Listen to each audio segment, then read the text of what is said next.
Testing 1, 2. Talk? No. Okay. Okay. All right. Okay.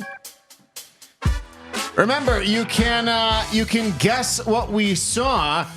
We saw something, and if you can guess what it is, you'll win a $500 Visa gift card. Submit your guesses and read the official rules at ohyeahbigtime.tv/guess. And remember, you can always give us a call and leave us a voicemail message at 802-870-6928. Ask for advice, dating advice, financial advice, how to raise children.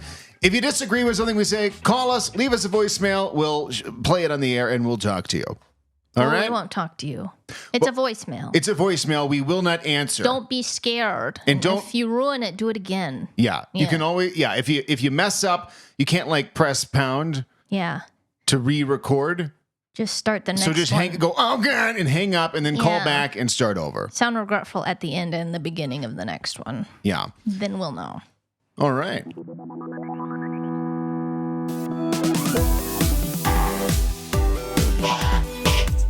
Hello and welcome to Oh Yeah Big Time. This episode is not brought to you by Spirit Halloween. Do you remember Bed Bath & Beyond? Well, how about Pier 1 Imports? Or what about that weird rug store that moved into the old Circuit City back in 2009? What do all of these stores have in common? Well, they're all out of business now. And for the next 4 days, they're going to be Spirit Halloween stores where you can pay $70 for a costume made of materials that are made out of poison. And they can barely hold up for 3 to 4 hours. Spirit Halloween. Our costumes don't look like how you thought they would. And that's exactly why we close our doors exactly 2 days after Halloween. Visit a store near you in the bad part of town. All right. I hate Spirit Halloween. It's a weird time in there. I hate it. And it makes me, when's the last time you went to one? I think I've been to a Spirit Halloween once. And it made an impression enough to be like, strong impression. Never going back. Well, like first of all, every costume is packaged in this thin plastic, and they have this cardboard printed cover with a picture of the image of the costume that is not the costume. No. It's like an ideal version of what they told them to make, but they were like, make it out of cheap, wrinkly handkerchief material. I would be interested to see where they make the photo version, because there's a high quality version of these costumes somewhere. Where are they going? And they just have a monopoly, so they can get away with it. Well, they have a monopoly because no one else wants to do that business model. But I don't know if it's a bad business model. Well, the packaging, it'll show like a 1940s mobster in a nice suit. He's like a cigar. Yeah. He's got like a nice suit, a luxurious hat with a beautiful feather sticking out of it. But then you open it up, and again, it's just like cheap plastic material. It's like cardboard plastic. And it's got the feather, and it's just shedding everywhere, all over everything. And it's getting stuck to everything. Remnants everywhere. And there's no hat. No. There's always there's always a part of the costume that's on the packaging that isn't in the costume package. There's an asterisk, like not everything is included. And we don't know Go to the other aisle. Yeah. Everything about it. I mean, I guess we haven't been together. Maybe we should go together.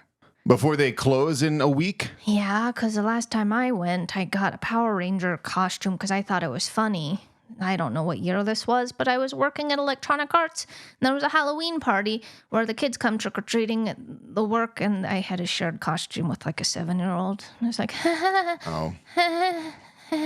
It's embarrassing. It's embarrassing. But what else are you going to do if you don't have a costume ready? You have to get something at Spirit Halloween, and then you have to be...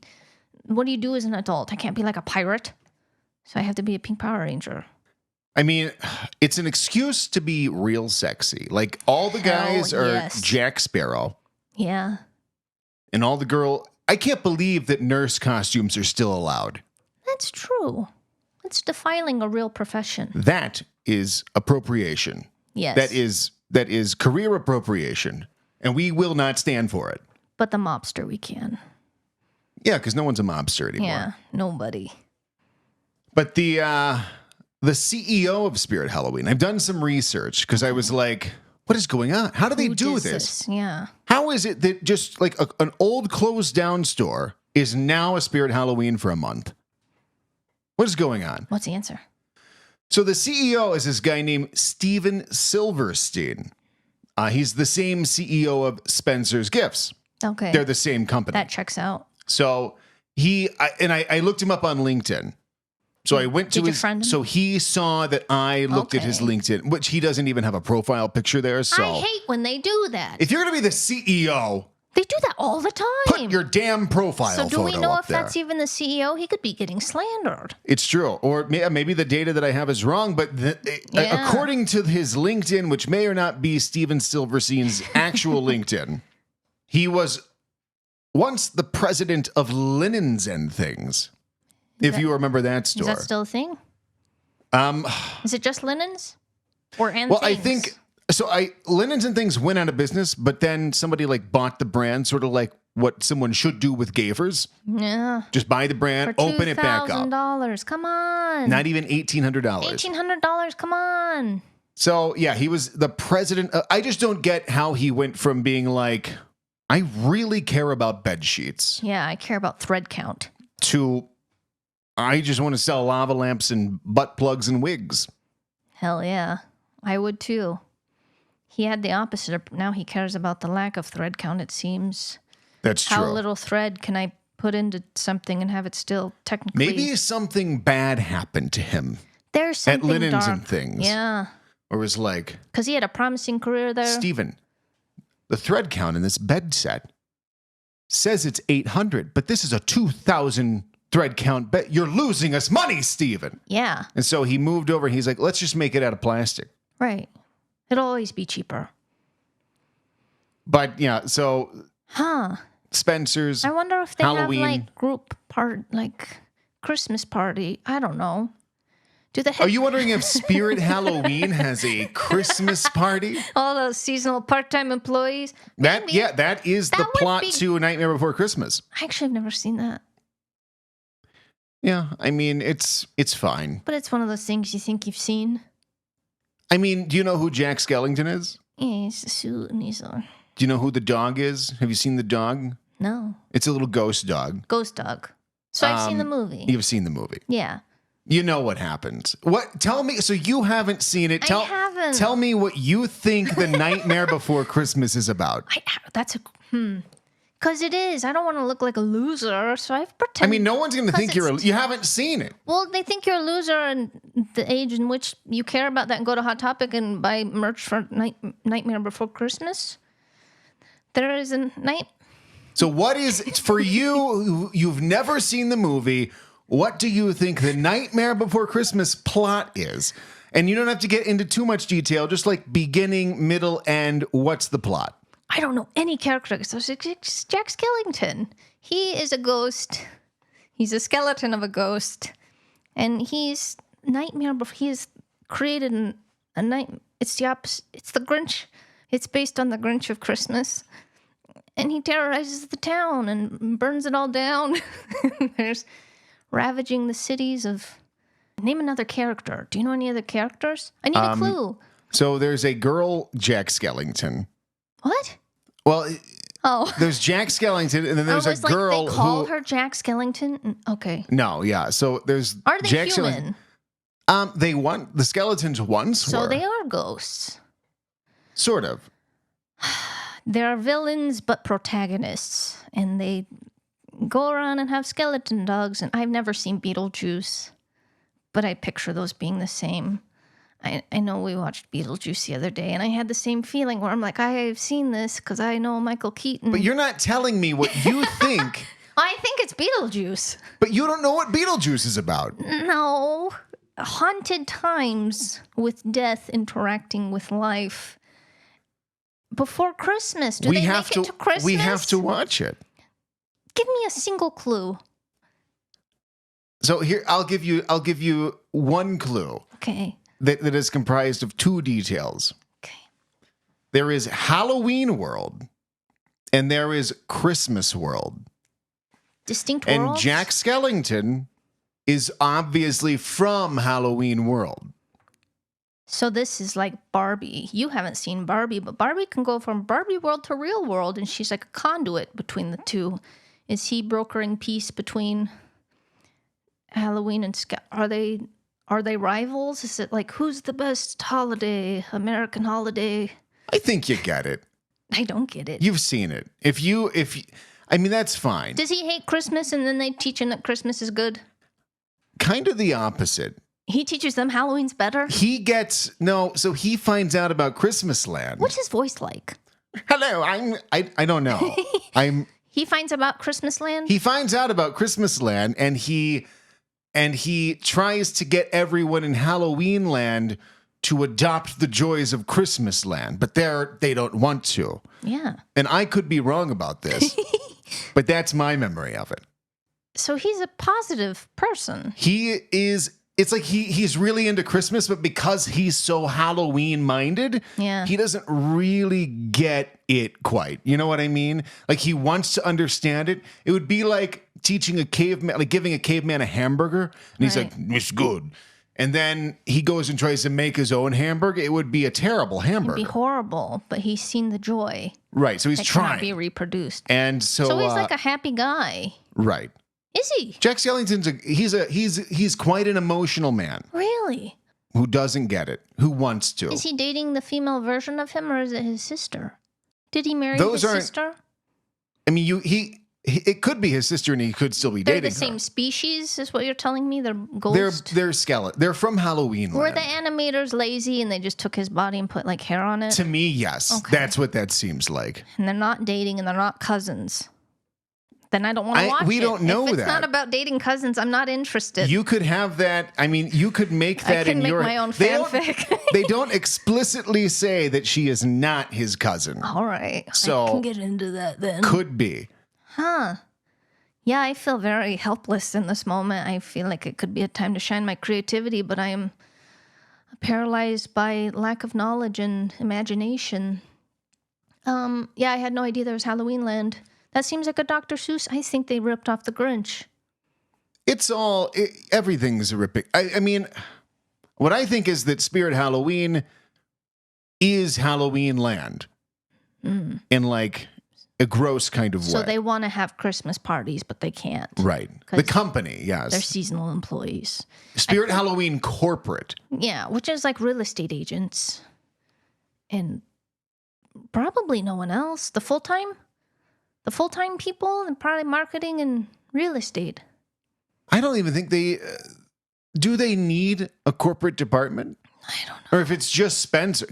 Spencer's was founded... Spencer's around? Yeah, there's still a thing. What the hell is going on? Spencer's was founded in 1947. What? And it opened its first location in 1963. Don't lie to me. No. Was it always sinister? So it was founded in 1947. They opened their first store in 1963.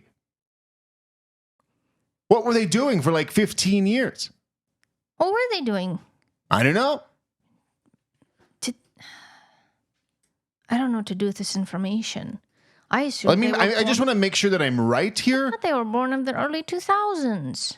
No, Spencer's has been a thing for a long time. So were they like a wholesome company until Linens and Things guy came in and made it perverse? Probably.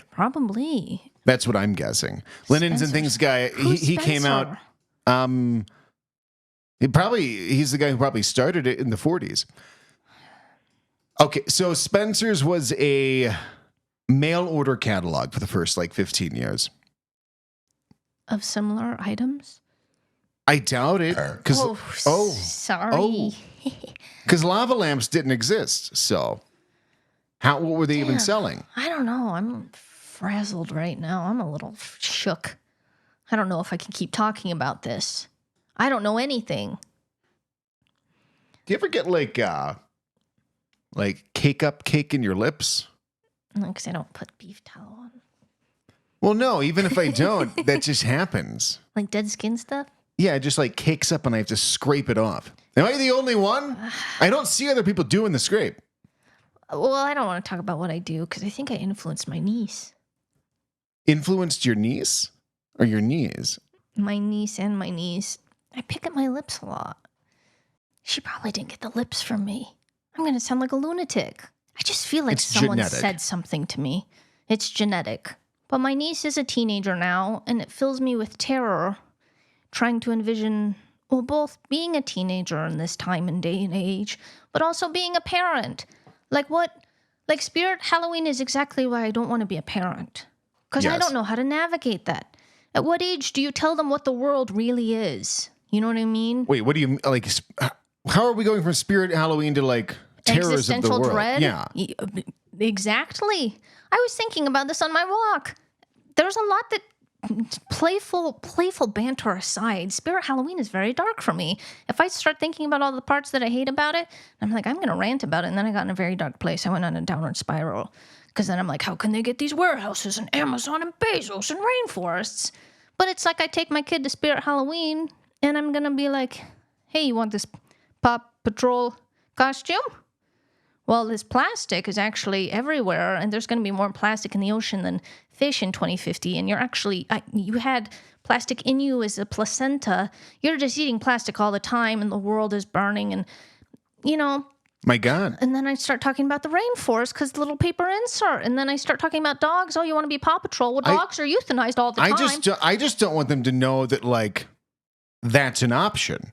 Yeah, we're going to be very different parents because I'm going to be like hyperventilating. Like if you can't see these people, you can't become them. Yeah, no exposure. But you're like 40 parfait levels deep of terror. But then what happens to me when I stifle it for the good of the child? It's all going to surface at some point. They'll start picking their lips. And man, I don't know. I think about this all the time. I feel like I'm the this is fine dog in the burning room.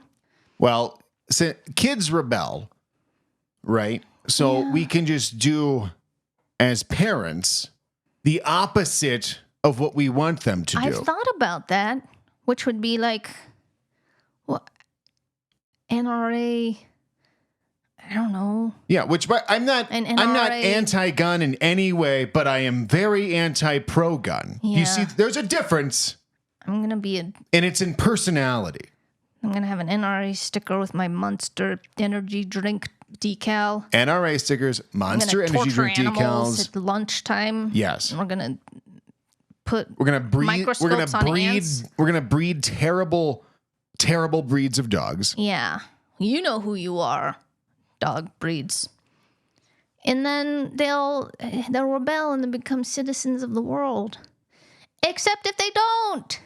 What if they don't? Because there's kids that I grew up with who I think, oh, they've figured it out. Right. Just like me. We all learned and realized, we don't have to do that stuff anymore. 27 years old, and then I see them on social media and it's like, oh no. John Bob is still doing all that same stuff. Yeah, like, God. did he get the memo? I don't just think not so. Care? It's a Or- weird feeling. It's horrible. I don't know where to put your cards on the table, as they say. Do you bet on them rebelling or that they're going to emulate you? Well, I don't think we have to be, with all the existential I'm super stuff. freaked out. We don't have to be too. The news has always been doing. They hype stuff up, Yeah. and they don't report on the good. So, like with the plastic in the ocean, I think they just cleared out the trash island. They're never going to figure it out. I think they cleared it. They haven't I think it's cleared it. gone. No. I think it's gone. I dare you. I could be wrong, It's but not I think gone. it's gone. All I do is look these things up. Is I trash? pay like I donate to like a trash machine that like goes and scrapes the trash. But Well, then they it's don't like, want you to know this. But where do they put the trash? Where does the plastic even go anyway? Don't get me started on landfills. Okay, so they've removed a great deal of it. And it should be gone in the next 2 years. It's not 2 years. Yes. What are you saying to me? That they should have Says who? I don't know, the Internet? oceancleanup.com. I trust that. That's who I give money to. Really? Yeah. Maybe it's like, we'll clean it up in 2 years if you give us $200 million. They can't do that. And also it is problematic. Where does it all go? And those little microplastics degrade, and they have plastic at the bottom of the ocean by the Dumbo octopuses. The news is the boogeyman. They're going to make us scared. They have even since we were kids. And now it's like times a trillion, but I remember, like, I don't know, early news was like I found Jon Stewart and I found Bill O'Reilly, and I was like, those were my foundations of what the world would be. Yes. And he was not a good guy. Bill O'Reilly? What a grumpy fuck. He wasn't even funny. You know what I mean? No, he's the kind of guy that when he laughs at something, it's like... Should we put the knives away? I don't even know what that means, but yeah. What I don't get is Bill O'Reilly... So when Bill O'Reilly left or was fired from Fox News, he was like 65 years old. Okay. I feel like everything we say that's not true. That's okay. Bill O'Reilly was 68 years old when he was fired from Fox News. And that was in 2017. Really? 6 years later, Bill O'Reilly is 800 years old. Like physically is... He looks like he's aged at least another decade in the last 6, which I guess isn't that crazy. But he looks like he's aged tremendously in just 6 years' time. If you look at him before he got fired, and now, it is like looking at it's like looking 20 years into the past. I haven't seen him. I don't think.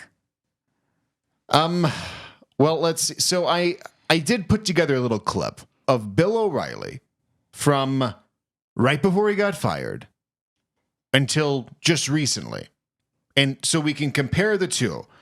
Do you have that clip? I do now. So this is Bill O'Reilly just before he got fired. This is at the Donald Trump inauguration. With a political process they believe is not helping them. It was fascinating to watch as President Trump pretty much dismantled the entire Washington establishment in 16 minutes. He's an old guy. Sure. He's got some fire. He looks like an old man, but he's got energy. Yeah. He's got zest and zeal. He's got quick. Some snaps. Yeah. But then, if we look at Bill O'Reilly now, this is 6 years later. I mean, this isn't 15 years later. Okay. This is 6 years. 6 is 5. This is 5 years later. This is half a decade later. What happens? So, yeah, go ahead and play. We have so many new premium and concierge members. We're giving you, as I promised, a bundle where this is a good thing. That you can pay a Killing fee the witches of $59.95. That sounds better than $60, right? You get Killing the Witches, a really nice polo shirt that'll last you the rest of your life. The rest of your life. O'Reilly.com premium membership gift card that you can give to somebody as a present. Okay, this is a fabulous deal. This is Bill O'Reilly now. You get 3 things that you can either keep. Well, you want to give the gift card away. But the shirt is going to look great. We have great women's shirts, too. The book, obviously. Okay, so we're on October 7th, October 27th, all right? I hate that. Why did you do that? That's Bill O'Reilly now. I hate that. A polo that'll last, is it quality polo or is it they're going to die soon? Is it Spirit Halloween or is it just for targeted It's not a Spirit Halloween polo. I don't like that because I hate him and I want to continue to hate him just like I want to continue to hate Mitch McConnell, and then you show me these decaying bodies and then I feel sad inside and a little hole in my heart. Yeah. I hate it. I mean, what happened? He should be relaxing. He should look better than ever. He should look very young. And I get that he doesn't have like the Fox News makeup team. His spirit has been. This is his spirit. Yeah, it has been sucked out of him. This is his spirit Halloween. This is the spirit of Halloween. Has embodied him. Witches. There's no way he doesn't have a ghostwriter on the witch book. Who's buying the witch book? I hate the polo. The polo makes me so sad. I feel sad. Get a polo and last you the rest of your life. Like, okay, Joe Biden. And like technically everything can last. Yeah. I'm wearing this Forever 21 tank top thing I've had since like 2010. It was $2. But it's lasting me a lifetime and it's literally made of like a string. Maybe Bill O'Reilly's polo is made out of the same stuff. I mean, it's like, it doesn't mean anything can last a lifetime. It's whether it looks good by the end of your life. Or how, anything can last the rest of your life if you die tomorrow. That's true. He also said it comes in any color, which is a bold It doesn't come in. Well, he also didn't even know what day it was. Yeah. And he's too tired to like be like, can we reshoot that just to like make sure? Like 6-year-old Bill O'Reilly had an atomic clock in his brain. Oh yeah. He knew what was going on. Not 6-year-old, but 6 years ago Bill O'Reilly. 6 years old in comparison. Hey, yeah, 6-year-old Bill O'Reilly probably too. Bill O'Reilly now, he doesn't know what day it is. He doesn't know that polos don't last the rest of your life. I hate this. So, what have you done? I'm sorry, but it's that okay. was... I don't like facing my mortality. That's why I want to, well, not like die early, but I like to figure out a way to not get to a certain place. Well, now that we've started this podcast, we can't stop it. Because apparently when you go off TV, yeah. that is when you just unravel. Yeah, and they start in their 60s. Imagine it, you're however old we are. Yeah. If the formula is 15 for every 5 years, we can never stop podcasting. What I think it is like when you're on TV, your youth is just clinging on for dear life. Like for because your body knows. It's like you're going to be on TV, look good, look young, look vibrant. Have posture. But then as soon as you go off TV, the body's just like, you just unravel like a spring. Waiting. It's like if you've holding a fart for a really long time. Yeah. And then it's like you can let it go, and it's like your body just like decompresses. It was like if you hold in a poop, it just disappears. Yeah. But then at some point, something bad's going to happen. What happens? Pants. But no, it's like have you seen those videos of like the hydraulic press like crushing stuff? No, it's like Jack Skellington, yes, but if you no, I haven't. I feel like I have. Here, let's because I feel like people going off TV is a lot like this. If they're under pressure, everything's fine. But then it gets to a certain point where there's one little crack, and that's when it all just explodes out. It's a very apt metaphor. Thank you. Yeah, this is so this is a hydraulic press pressing a stack of sticky notes.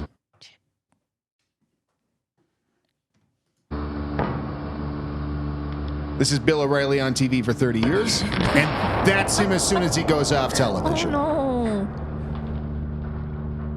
So, yeah. He shattered the camera? Yeah, just like Bill O'Reilly is doing right now. Yeah, that's a layered metaphor. That's a really good visualization of what happens. Thank you. It's like Tucker Carlson when you showed me I don't use TikTok. I'm kind of starting to. But when there's a Tucker Carlson video and it had a TikTok filter and his eyes were like all like... Oh, yeah. It looks like one of his eyes was nailed in because of a filter. And I just thought that's what happens when you go off TV. And that was like 3 days after Tucker Carlson was removed. Yeah. Yeah, and I'd been like, this is what they've been hiding. 0% part of me was like, that's probably not real. I was just like, holy shit, what have they been hiding? They're making his eyes open more than they physically know. But he looks, I don't know. He probably looks fine. I haven't seen him. Because he got right back on. He knows. Okay. If I stay off this thing for 3 months, I'm going to be a 40,000-year-old man. He's probably like 40 anyway. I'm going to be the Baba Vanga if I don't get back on a camera soon. Yeah. And regularly. Smart man, that Tucker Carlson. But yeah, I mean, Bill O'Reilly, to go from fucking thing sucks to what if it's on the 7th or the 22nd. That's a big difference. Are listeners going to know that reference? I don't know how popular that reference is. The Bill O'Reilly Freakout thing? I think it's I don't feel like our many Gen Z listeners will know what that is. Our many Gen Z. We are very popular with Gen Z. They love Oh Yeah Big Time. Yeah.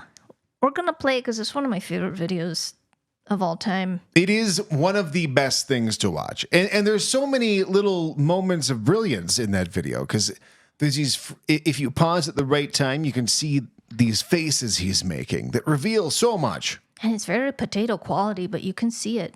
Oh, yeah, okay. I got her up. All right. Tomorrow, and that is it for us today. Okay, I don't know. Whatever it is, it's not right on the teleprompter. I don't know what that is. I've never seen that. No, there is. We are going to do Sting, yeah. Okay, but yeah, I can't read it. There's no words on it. Okay. Ready? Sure. There's no words there to play us out. Those are words. What does that mean, to play us out? Yeah, he's reading it. Sting is going to do, it's a video, Sting video. What is for credits? He acts like he can't comprehend what that means. Never been on TV. To end the show? Yeah. Yeah. All right, go. In 5, 4, 3. That's tomorrow, and that is it. 5, 4, 3. That's tomorrow, and that is it for us today. And we will leave you with a... I can't do it. Fake look at the We'll watch. Yeah, he looks at his watch. We'll do it live. Fuck it. Do it live. I'll write it, and we'll do it live. Right. Fucking thing sucks. In 5, 4, 3. That's tomorrow, and that is it for us today. I'm Bill O'Reilly. Thanks again for watching. We'll leave you with Sting and a cut off his new album. Take it away. And then everything goes silent, and he's just ripping his clothes off. There's nothing that he swats at the desk. Maybe there's a fly. My favorite part of that is the producer, because he's like, we'll do it live! You know? Yeah. And the producer's like, and 3, 2, and Bill O'Reilly's like, that is tomorrow, and this is today on Sting. Take it away. Producer does not care. The producer knows, like, okay, 3, this is 2. his whole thing. It's like with a baby. Yeah. Or like a dog. He's very calm. He's just tired. No reaction. Yeah, he's not giving in, which I think is great. Do you remember, do you think our many Gen Z, I don't know if many people have read was it Sexting? Oh, yeah, when he was, I don't know if it was over text message. Sexual harassment of some kind. Would you mind reading those for us? Not all of them. Just my favorite one. You know my favorite one.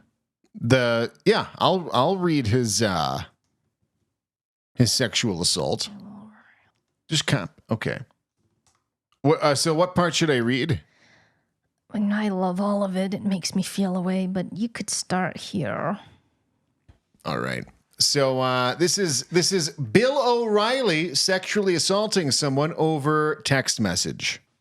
So you'd basically be in the shower, and then I'd come in and I'd join you, and you would give your back to me, and I would take the little loofah thing and kind of soap your back and rub it all over you, get you to relax, hot water, and you'd feel the tension drain out of you, and you still would be with your back to me, and then I'd kind of put my arms. It's one of those mitts, those loofah mitts, so I got my hands in it, and I'd put it around front, kind of rub your tummy a little bit with it, and then with my other hand, I'd start to massage your boobs, get your nipples really hard, because I like that, and you have really spectacular boobs. So anyway, I'd be rubbing your big boobs and getting your nipples really hard, kind of kissing your neck from behind, and then I'd take the other hand with the falafel thing and I'd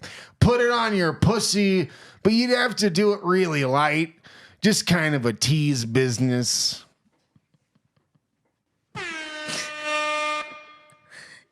And that's Bill O'Reilly. It's the worst part and the best part. Like, first of all, once you're talking about mitts, yeah, that's when you know you need to stop. Like, you're not being sensual at this point anymore. Once you say, I'd put my arms in those mitts, those loofah mitts, that's when you're like, oh, damn it. Never mind. Anyway. Hang up, lost connection. Yeah. And there's just a lot of logistics. It's like, and you're kind of, and a lot of kindas. You're kind of turned around and like he's really painting a vivid picture without really even painting a vivid picture. Is it really a sexual assault if you're being so indirect? Yeah. You kind of have your back to me, and I'd kind of put my arms in those loofah mitts and reach around and rub your tummy and your boob. Like, what are you talking about?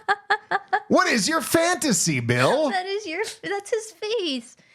That's his face. I don't even know if he got in trouble for that or if it He was had just... not thought that through. No, he just started talking.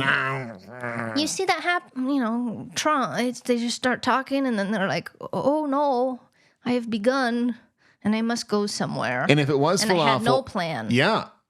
Yeah, if it was falafel... If it was falafel, you would have to rub really lightly with that because falafel crumbles. My hand just really rough. It's like an exfoliant. Yeah, especially once it crumbles. Yeah, exfoliate me harder. That's what I'm into. What I don't get is when you're that age, because he's probably 62 at this. It's pretty old. He was probably in his 50s. Oh, okay. Well, even then, 50s. Yeah.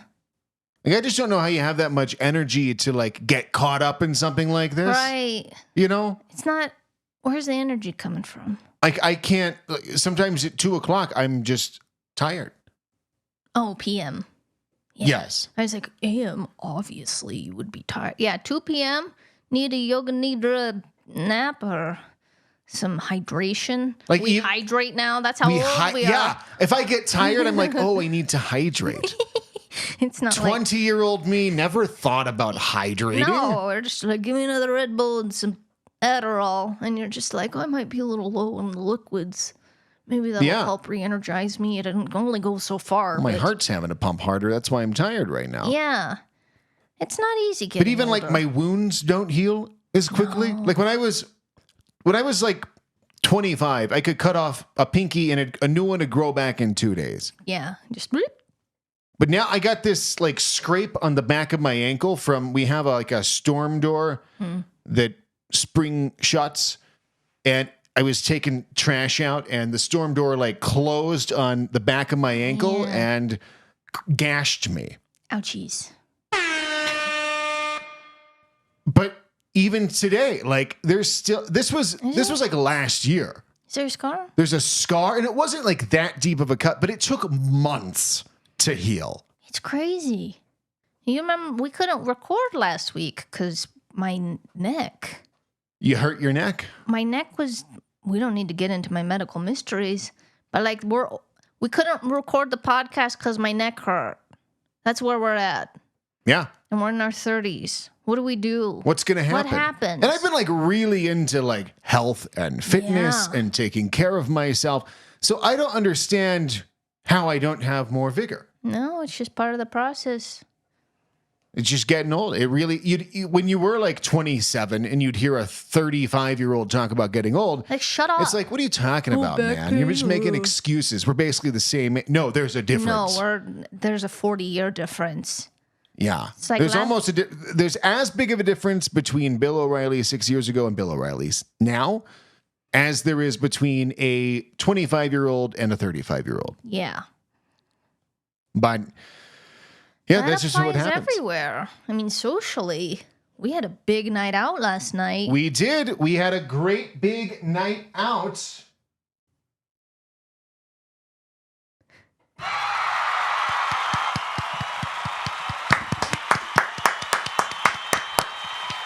And it was quite amazing. It is so rare I leave the house. It was magical. I was like, there's murals in Salt Lake City and people are eating outside. We do both work from home. Yeah. So when we leave the house, it's we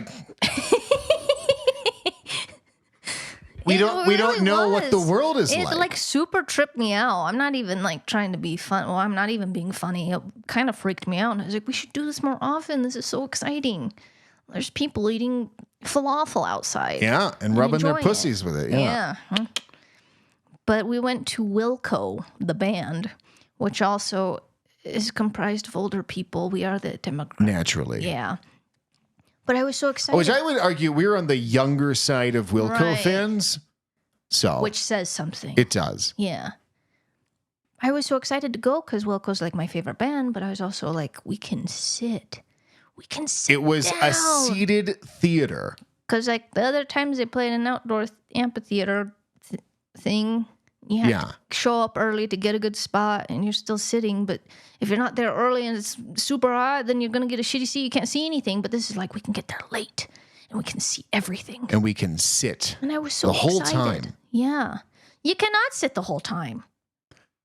I don't understand how when you're at a seated concert and a song comes on that you love, why do you have to stand?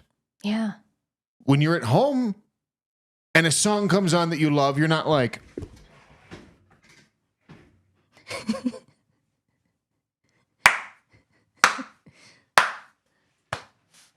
So why do you have to do that at the concert? Why do you have to do that? The whole system breaks. And now because you had to stand up, Yeah. now the person behind you, and now it's a domino of standing. Wave of dominoes. And there was like a guy over on the right because there wasn't a lot of standers, and he got mad. Did you see him?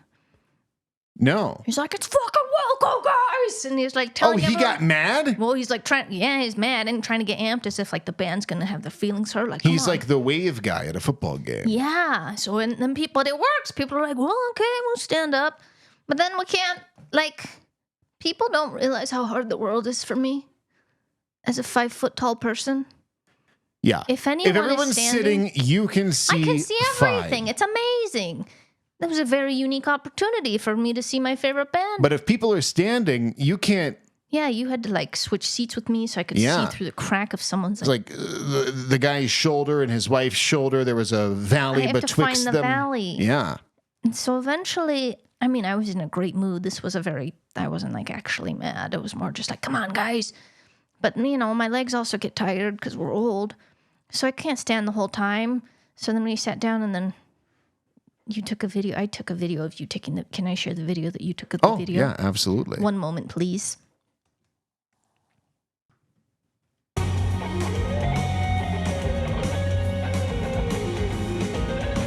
So that's how we watched a lot of the concert. We sat down. DJ put his phone up and zoomed in, but then he was shaking because he was laughing, and then I was shaking, and we. Yeah. But I really loved that. Well, when you're zoomed in, it's really hard to stay focused. Yeah. So it was very wobbly, and I'm sorry. No, I tried. Great. It was a great hack because I'm like, I can't stand this whole time. And then there's like this weird couple. I wish we could share the video, but it's not kind. You know, it's against their will. It's like doxing. It was doxing, and it was creepy to film anyway, but I couldn't help it. There's just up at the very top level of the balcony, like the Abe Lincoln seats, where you can like have separate. Can we just call all of those Abe Lincoln seats? It was because when you're going to be on Abe Lincoln 3 left. You would know exactly what that means. Yes, everywhere. You wouldn't even question it. Yeah, they were top Abe Lincoln shelf. But they're at the very top on the Abe Lincoln shelf, and they and the guy has this woman cornered at the edge of this balcony. I mean, it's high up, and she seems to like it, but. That could be out of fear. When she kind of backs up more and more. Yeah. And he's all... Ugh. We had a blast watching them. Yeah, he's just like groping and basically being... He our shirt at some point. He did. He was basically being Bill Maher with his loofah mitts. Or Bill O'Reilly with his loofah mitts. I bet Bill Maher has done some things with Bill Maher has done some stuff with loofah mitts. We know what you're up to, Bill. All you Bills. Can't trust a Bill. But yeah, we're old. I don't know. I still enjoyed it. I just wish people would sit down.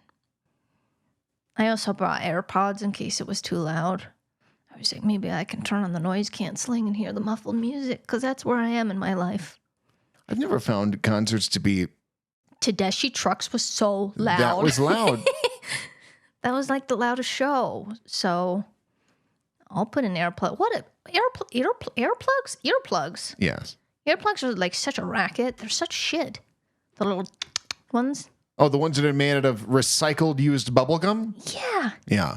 I cannot believe the market they have. They don't fit in anybody. I'm not going to rant about this, but I can't believe. They fit in my ears fine. Do they stay? Yeah. What? Absolutely. I've never had I mean, I've only used them a handful of times, but when I did, I wasn't like frustrated. Is this another discrimination against the smaller people? Maybe your small ears. Because it doesn't work for me. It just keeps coming out, and it makes me very angry. Yeah, I've never had a problem. We need to look for size, earplug size. Earbug pods. Yes, earbug pods.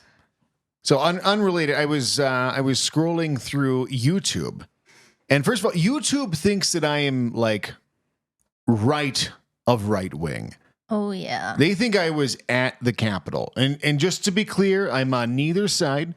You all can play your games in your little circle of hell, and I'll just be walking around, smoking cigarettes, and laughing about bees. But YouTube thinks I'm Kyle Rittenhouse. Whenever the YouTube app on the Apple TV launches, I'm a little like, yeah. Is he just like, oh, it's so, or is there a problem here? Well, I get Steven Crowder, I get Benny Shapiro, I get Jordan Peterson, I get all of these right-wing pundit. I don't know what they're called. I do too because of you. You have done this to me. And I don't care to like comment on politics. That is not why we're here. No. So I don't care what anyone's actually talking about because all I can focus on are these ancillary things that aren't necessarily directly related. But I'll be watching like a hydraulic press video. And then all of a sudden I'm like, Ben Shapiro's eyebrows are amazing. Yeah. And I'll just be watching him for like 20 minutes. And like, does he get them done? Does he paint them on? Why do they look so good? You're transfixed. And so, yeah. So meanwhile, the algorithm's like, he loves this. Yeah. His eyes are gazing at those eyebrows. Like, and I know this is old news, but with Jordan Peterson, I saw this clip of him come up with, what's the British guy who comments on American? John Oliver. No, he's like right wing. Piers Morgan? Yes, Piers Morgan. He got fired for something. They all get fired for something. Well, I'm watching Piers Morgan interview Jordan Peterson.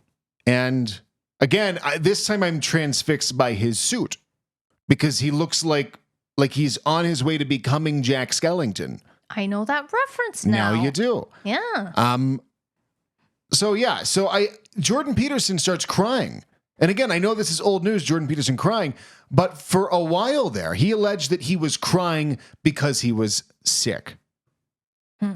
So then I see this clip of him on Piers Morgan being asked a seemingly innocent question, which is, what's the best and worst part about being you? And Jordy P can't handle it. What is the best and worst thing about being Jordan Peterson?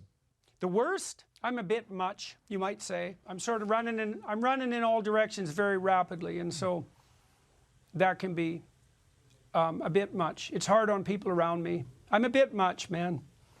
And what's the best thing about you? The best thing about being me? Yeah. It's overwhelming, really. Well, the deep appreciation that people have for what I've been doing. It's stunning. It's soul-destroying. Soul-destroying. Yikes. Is it not soul-enhancing? I mean, I feel it when I do interviews with you, the reaction I get from people, just how much you mean to them. I mean, I can imagine it. Yeah, well, that's a bit much, you know. I mean, look, when I go, wherever I go, it's so strange, because wherever I go, it's like I have friends there, because I walk down the street and people wave at me and, you know, they call up my name, and it's a bit much. We get it. It's really something, but it's amazing. But it's hard to, it's hard to wrap my head around it. It's very hard to wrap my head around it, and especially because it happened to me, you know, when I was, when I was older than 50. It's been quite an adjustment. I wouldn't say it's one I've made. And it's an immense responsibility. And I'm not complaining about that. He can't just break out into tears like this. I mean, he's always crying. He's always crying. And his whole shtick is he's like, you know, masculinity is being demolished. Like, he's always worried about masculinity. Right, and growing a thick skin. And a classic adaptation of that. So you can't be arguing and fighting for, you know, this idea of masculinity, but also be crying at the slightest idea of something emotional. And it's not just this. I mean, I don't mind some being moved by gratitude to tears. That's a nice sentiment, but it seems to be everything.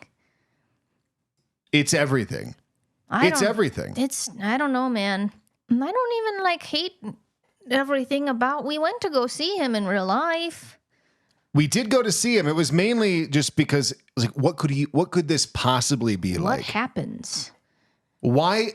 First of all, why is he speaking? What's he talking about? Who is coming to see him speak? Yeah, we were outliers. We were very much. So we started noticing these like herds of boys in suits. Herds. Yeah. And you can tell they all got together and they were like, we're going to see our Jordan Peterson. and we're going to wear suits to impress him. It's like sitting at Wilco. It's like two of the friends wearing suits, and then it's like, well, fuck, we all got to wear suits. They probably didn't all want to wear suits, but they have to. Like, wearing a suit is not a sign of masculinity. No, and it's tremendously uncomfortable. I haven't worn one, but there's no way it's more comfortable than you know what's more masculine than wearing a suit? Chopping down a tree. Try doing that in a suit, Jordy P. Like, it's not... So the fact that he's influencing all these people, and then we go there, and we're like listening to him talk, and I have no idea what he's talking about. He was so late, too. I was ready to leave. Yeah, what about punctuality? Yeah, it was like 20 minutes late. I think he was 40-something minutes late. Yeah, late. because we're just like, man, this is really... So we ended up leaving in the middle of it because we had no idea. Stuff on marriage. There was stuff on marriage. There were people taking notes. Like handwritten notes. Like with notebooks, writing out furiously, just like everything. And what he said made no sense. There's nothing to take away from it. He was like, getting along in marriage is like having two stones, pulverizing them into dust, and then mixing the dust together. And there's still two stones. But now they're dust, and having children is like adding water to the dust. It brings them back together, but not without consequence.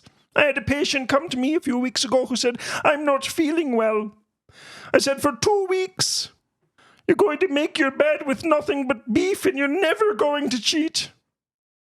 And you're going to wear a suit where one side is made of beef and the other is made of the tallow. And the beef side, the muscle, the meat, will represent hard work, hell. And the tallow side will represent heaven, abundance, resources, gratitude, children, hierarchy, dominance, fear, remorse, properly, reward system, hell on earth. It's like, what is he saying? How do you do that? You're just improving like you just really harness something there. I black out. Oh my God, I'm like crying. I don't even know what to do. I'm just in like a hysteria. Like no one would know it because when I laugh the hardest, I am the quietest. Go quiet. Yeah. I stop breathing. That was a really good impression. Thank you. And that is exactly what it felt like. That is what it felt like. I mean, that's what listening to him at that talk sounded like. Yeah. No exaggeration. No. And I cry at everything. There is nothing I don't cry at. Dead bee on the makes me cry. I think dead, not even dead. Everything makes me cry. So I welcome normalizing crying. I have no problem with men crying. I think that's great. Even the things he's crying at, I think are great things. But in the culmination of... But you can't, you have to be able to keep your composure. You gotta. Especially if you're... Shtick. Yeah, if that's your whole shtick. Yeah. It's just the hypocrisy. I mean, there's a reason I don't take a stance on anything. I'm like a fickle atheist. Because it's like, what are you going to get me on? You know what I mean? Right. Because he's like crying about God, but he's also swearing, and he's all these ideals. It's like, so you can just be like, you're being a hypocrite. People make mistakes, but if your whole thing is ideal, but you can't set yourself up with, you can't have opinions. Right. If you're going to have opinion, like, for example, my opinions are oftentimes paper thin. Yeah. I only believe in them to laugh. For the conversations. For the purpose of the conversation. I believe in nothing. Mad, you're not emotionally invested, so it's like, yeah, you're right. Yeah, okay. Yeah, I don't care. Right. But when you make your whole business model based crying on about hell. Like, stop it. Every time he says hell, he breaks out into tears. I have noticed that. What the bloody... And also, if Jordan Peterson starts to get quiet, if he stops talking at any point, and he could just stop for any reason, and that's how you know that, oh no, it's on its way. He's crying now. I mean, you see those signals with me. I mean, he'll be like, this morning for breakfast I had an English muffin. But it's not fair. It's not bloody fair. These children are eating toast, and I'm having an English muffin. Hell. Come on, You're Jordan. You're gonna make me cry. I'm in a weird state right now. Sorry. It's just, You can't break into It's tears okay to every time you say cry. the word hell. It's okay to cry. It's fine to cry. The things he cries about aren't always bad, but you can't make the whole thing about, you know what I mean? Yeah. If you're going to be about resilience and not having snowflakes, it's very snowflake behavior. You know what I mean? Right. Yeah. You can't complain about people crying about Trump getting elected. Yeah. Which is funny, but you can't complain about that and also cry about marriage. Crying about Cain and Abel. The idea of marriage. Cain and Abel, I saw him cry about. Like what? There's nothing to even say because I don't remember because I didn't know what to do. Yeah, it's just kind of a conflicting identity, I feel like, because I don't know when he went super Christian, and God bless him. But he's super Christian now, but then he still, like, retains all this swearing, and he's very, like... Yeah, he does. And he'll take the Lord's name in vain. And I heard him say the F word? Yeah. How... You can't be like, people are going to... You can't be crying about hell and also being like, people are worried about the material things and they should be worried about going to goddamn fucking hell. Like, you can't believe in hell and also say goddamn fucking. No. You can't. Pick a lane, brother. Sorry. You can say fucking probably. Not goddamn. But goddamn explicitly breaks the rule. Yeah. So, you're saying... I really like your Jordan Peter. I'm going to have you just start talking It's to me not like the that. best impression, but it's so fun. Better, it is so it's fun. so much better than like 95% of the ones There I've seen are on people the out internet. there with really good Jordan I don't, but there's a Peterson lot of bad impressions. ones. I'm just saying you could probably make a living out of this. You should probably quit your job. I'll just dress up as the Riddler and go on, go around crying. You just go get some Spirit Halloween suits. But also, what is Piers Morgan doing? What is with these? First of all, he's British, right? Yeah. Why is he? Why do British people comment on what we're doing? Yeah, you can't be here. Like, you can be here, but you can't talk about what we're doing here. Like, I don't know. There's Russell Brand. There's Milo Yiannopoulos. Why? First of all, why do they all lean right wing? John Oliver, he's not. But what is with these British people commenting on what we're doing in American politics? Such authority. With such authority. Yeah. Like, you don't hear us complaining about Parliament. I wouldn't even know what to say. Like, we're never going to go over to England and be like, well, the Prime Minister's role is unequivocally to lead the House of Commons. Because we don't know. I don't even know if any of that made sense. I think so. If I went over there, it would be to like referee that, because it's so fun. It's so fun when they're yelling at each other. They don't even care about anything. That is fun. Like, my commentary would be like, look how great this is. In Congress, we're all like, well, I think that... They're always making fucking signs. That really grinds my gears, those signs. Yeah. They're making signs, but they just duke it out. They're just like yelling at each other. Yeah, they're just yelling. And then they go, "Darr!" You know, there's like a... Oi! Yeah, just everybody. It's fucking awesome. It's great. What a great time. But we're not jealous. as fun as it would be. We're not over there meddling and commenting on... Maybe we are. Maybe there are Americans over there commenting. But I haven't seen it. We don't know them. I just think, if you're British, you're not in this club. Yeah. And you don't want to be. What are you doing? And you don't want to be. We left you to do our own thing. We're fucking it up. Go pour your tea on your beans and talk about the Queen. I don't know. Yeah, and just be proud that you're not part of this disaster. Yeah. Why do you? It's a sickness. It's a sickness to want to be part of it. Well, speaking of disaster... sorry for that swallow. Speaking of disaster, there is... have you heard of Campy Flegrei? No. First of all, I'm not. It's an Italian. It's a volcano in Italy. Okay. And I'm not going to sit here and do the accent, like when somebody's at Olive Garden, they're like, "I'll have the fettuccine." It's like, that's not how you talk. Yeah. So you don't say it with the accent. I find it insulting. It's racism. Yeah. So Campy Flegrei. Fine, I'll do it. Campy Flegrei. It's a massive volcano in Italy, and it's only about like 15 miles away from Mount Vesuvius. And it hasn't gone off since like the 1500s in any significant way. There were some earthquakes from it in the 80s, but Campy Flegrei is about to go off. Really? Yes. Is it a big boy? That's your big boy. And if it goes off in a big enough way, it's possible that the eruption would agitate Mount Vesuvius because they're connected through lava channels. Really? And both could go off at the same time. I had no idea the mechanics of that could even happen. Well, it makes sense. I don't know. I just never thought about anything. I don't think about anything. It's empty up here. So over the past few weeks, there have been increasing earthquakes in the area.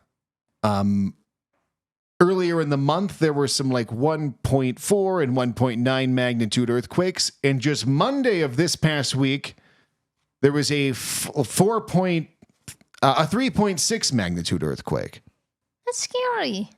So this seismic activity is increasing, and they're worried that Campy Flegrei is going to go off and chain reaction. Yeah. So Italy is preparing to mass evacuate like tens of thousands of people if they detect that it might happen.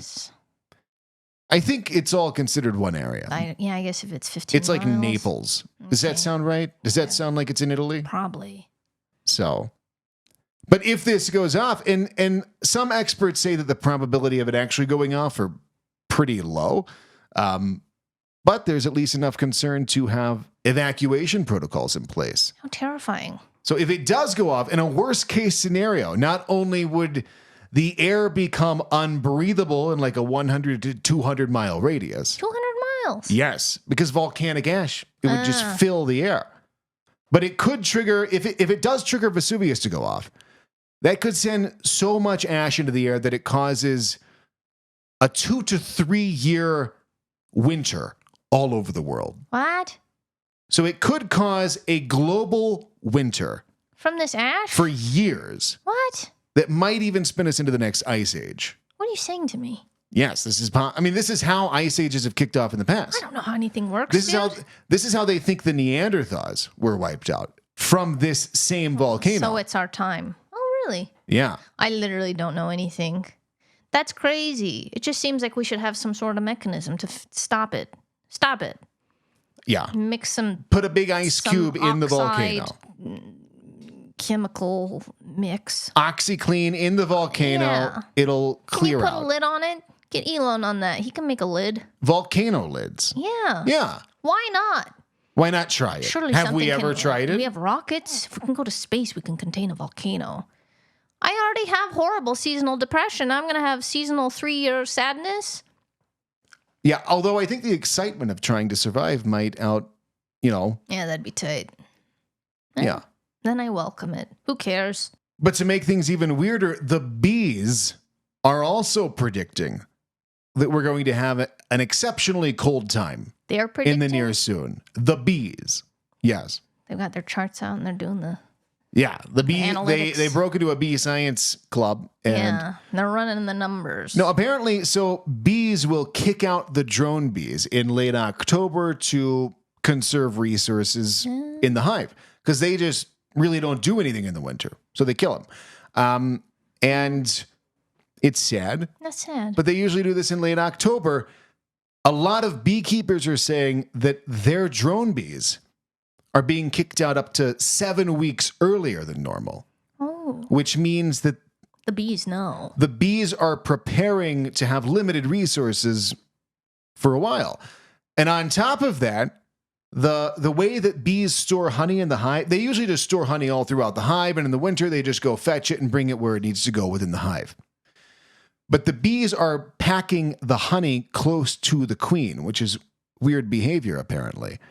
So they're preparing to not really be able to move out from the center of the hive, basically. So the bees are predicting cold weather approaching. We've got this volcano system in Italy that's about to go off. And yeah, a worst case scenario will be cold for a long time. Darkness. And darkness. Lots of darkness. I don't want any part of that. Even. And on top of that, the Farmer's Almanac. The farmer, first of all, why The Farmer's Almanac is basically Punxsutawney Phil. Like, What? those are the same. What did you say to me? Punxsutawney Phil? Punxsutawney Phil. Is that a person? It's a Punxsutawney Phil? groundhog. What the hell? You've never heard of Groundhog's Day when the I groundhog? have. He has a name, Punxsutawney Phil. His name is Punxsutawney Phil. I Yeah. don't believe you. Is that true? Yes. Punxsutawney Phil? I could not make up those syllables if my life depended on it. Punxsutawney. I'm sorry. It's Apparently Punxsutawney everyone Phil. knows about Punxsutawney Phil. But yeah, apparently, and Punxsutawney Phil is right in the Farmer's Is he Almanac. alive? Yes. Is it the same? It's not been the same one. This can't have a name. It needs to be like the fourth. They just yeah, they should. Punxsutawney 4. I'm sorry. I'm not going to get caught up in the logistics. Continue. But yeah, Punxsutawney Phil is the Almanac? writer of the Farmer's Almanac. Yeah. But yeah, so the Farmer's Almanac. That's really hard to say. It's hard to say. The Farmer's Almanac is also predicting colder weather than normal. A lot of snow. Are they just jumping on the bandwagon of the bees and the volcanoes? No, I think the almanac is written very far in advance. Okay. So, I don't know. It probably wasn't written like by the Baba Vanga, but Nah, not this time. it was written in far advance. At this point, I feel like a farmer's almanac is just a gag gift. There's no way that any real farmer is taking that seriously. Yeah, I don't know. I guess people that don't know how we make the show, but we both have like things we think about, and then we have an outline, and we don't tell each other. It's just like I see Farmer's Almanac in the outline, and I'm like, where is this going? Right. So I saw the Farmer's Almanac in the outline. So then I was like, what's going on with the Farmer's Almanac? You know? So I went on their website. I almost bought a Farmer's Almanac. As a gag gift? No, I was like, what is in here? What's the treasure of secrets? And then I got a Swedish dishcloth, and then they had like recycled ornaments. I almost bought like so much shit from the farmersalmanac.com. But then they charged $8 for shipping.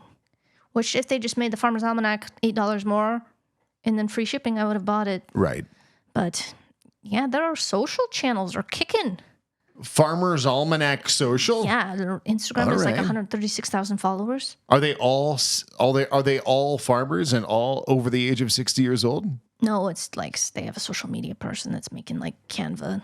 Okay. Like the moon is happening again, you know.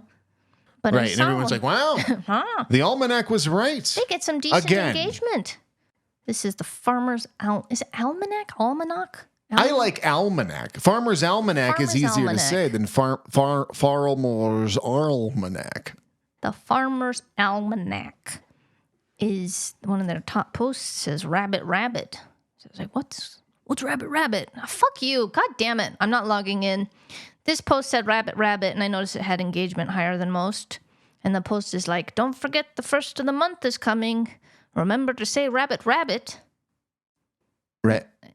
People just like commented like, yeah. Like they know. Oh, thanks. Like Rabbit they know what Rabbit. rabbit is. Do you know what Rabbit Rabbit is? I know. Neither did I. Rabbit Rabbit. Rabbit Rabbit. Is the instructions just to say it? Oh, is the first day of the month you wake up, immediately say Rabbit Rabbit. Every month or just October? Every month. Every month? I thought that was the most outrageous part. I was like, get ready. Then this is a month. You have to say Rabbit Rabbit every month. Every month. If you want good tidings.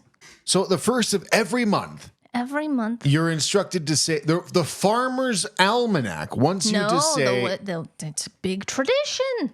That amongst people know what about. community? The world. This is not a thing. This is a thing between at least the US and the UK. This is a thing. No one knows this. They do. They don't. I think they do. Hey, if you've heard of rabbit saying Rabbit Rabbit upon your first wake of the new month, please leave a comment. I have looked up Rabbit Rabbit in quotations on Google and there are 2.3 million results. One of them is a bar, but what does it mean? What if you forgot to say it? You're in luck. You can still say Tibber. And if you forget to say it, you can say Rabbit Rabbit backwards and you'll be in the clear. This is terrible.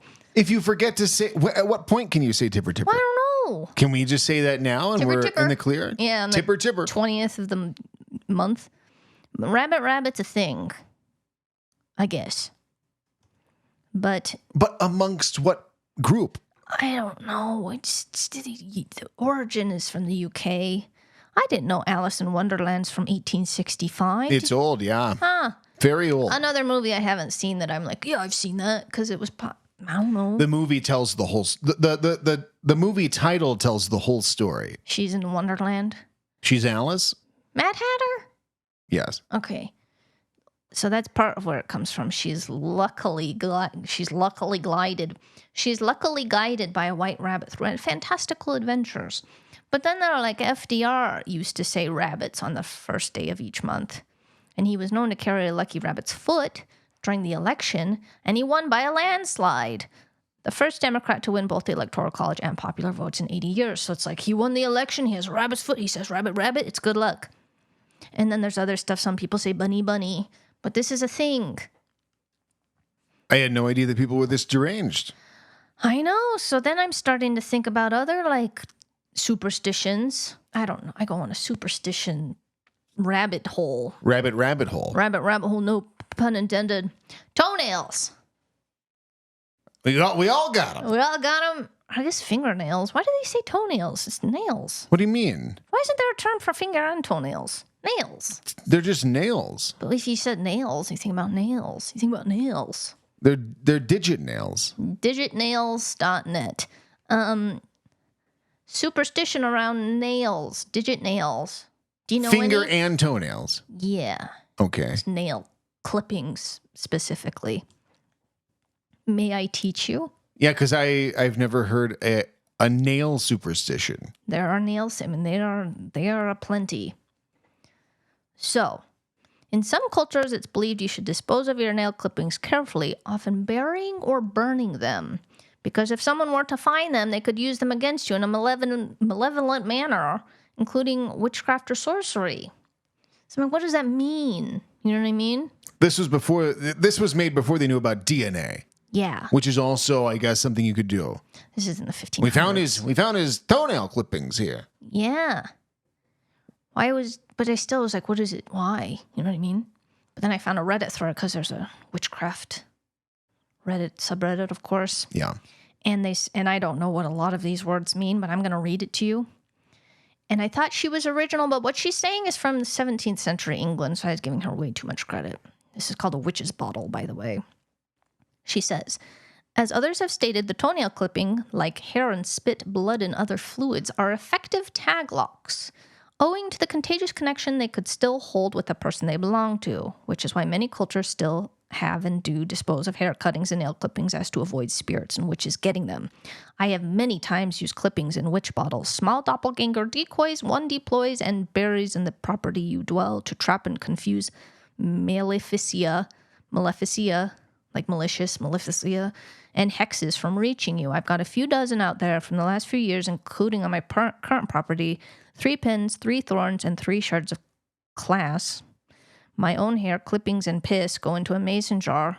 Own hair clippings and piss? Yeah, into a mason jar.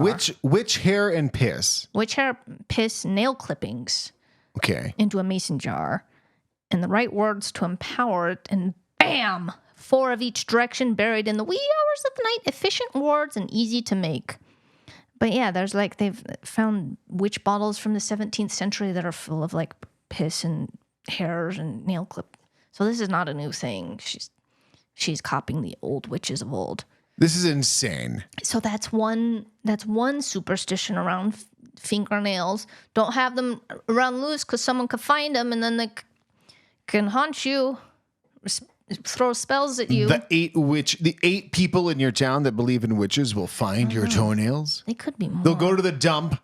They'll go to the municipal dump. Yeah. And they're going to find toenails. And then they're going to piss on them. That's part of it. They have to pee on it. Yeah. And then here's what I don't get about witches. Have any of your spells ever worked? Ever? Have any of your witch spells ever done anything? Because I think the answer is no. I'll say the answer is yes. Because we don't know how granular these witch spells get. I spell that I sleep tonight and wake up again another day. I don't know. Yeah, but they're always like to ward off spirits. Yeah, prove to me that the spirit was going to come.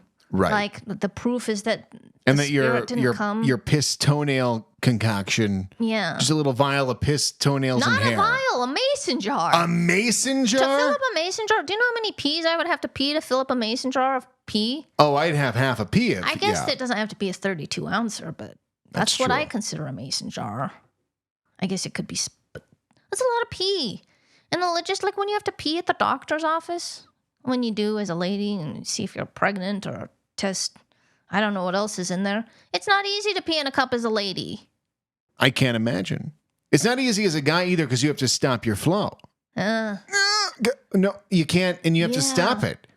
There's no way. And then you're left with the pissy blue balls. That's sad. It is. Yeah, I don't want to talk about how I do it because my technique is probably wrong, but it's risky business. And I don't know anything about how that would work, but all I know is I would take the cup and press it against my lady parts. Yeah. And just go. But I don't have a plan for what. Yeah, I don't know how that works. And it's even if you're not peeing on your hand, the cup gets warm, and that disturbs me. But yeah, to pee in a mason jar is no easy task, I think. I don't know. Depends how big the mason jar. The smaller the mason jar, the less piss there has to be, but then it's a smaller target. Do witches have like a toilet seat funnel that goes on top of the mason jar? That would be awesome. I would just love to have that. Sharks.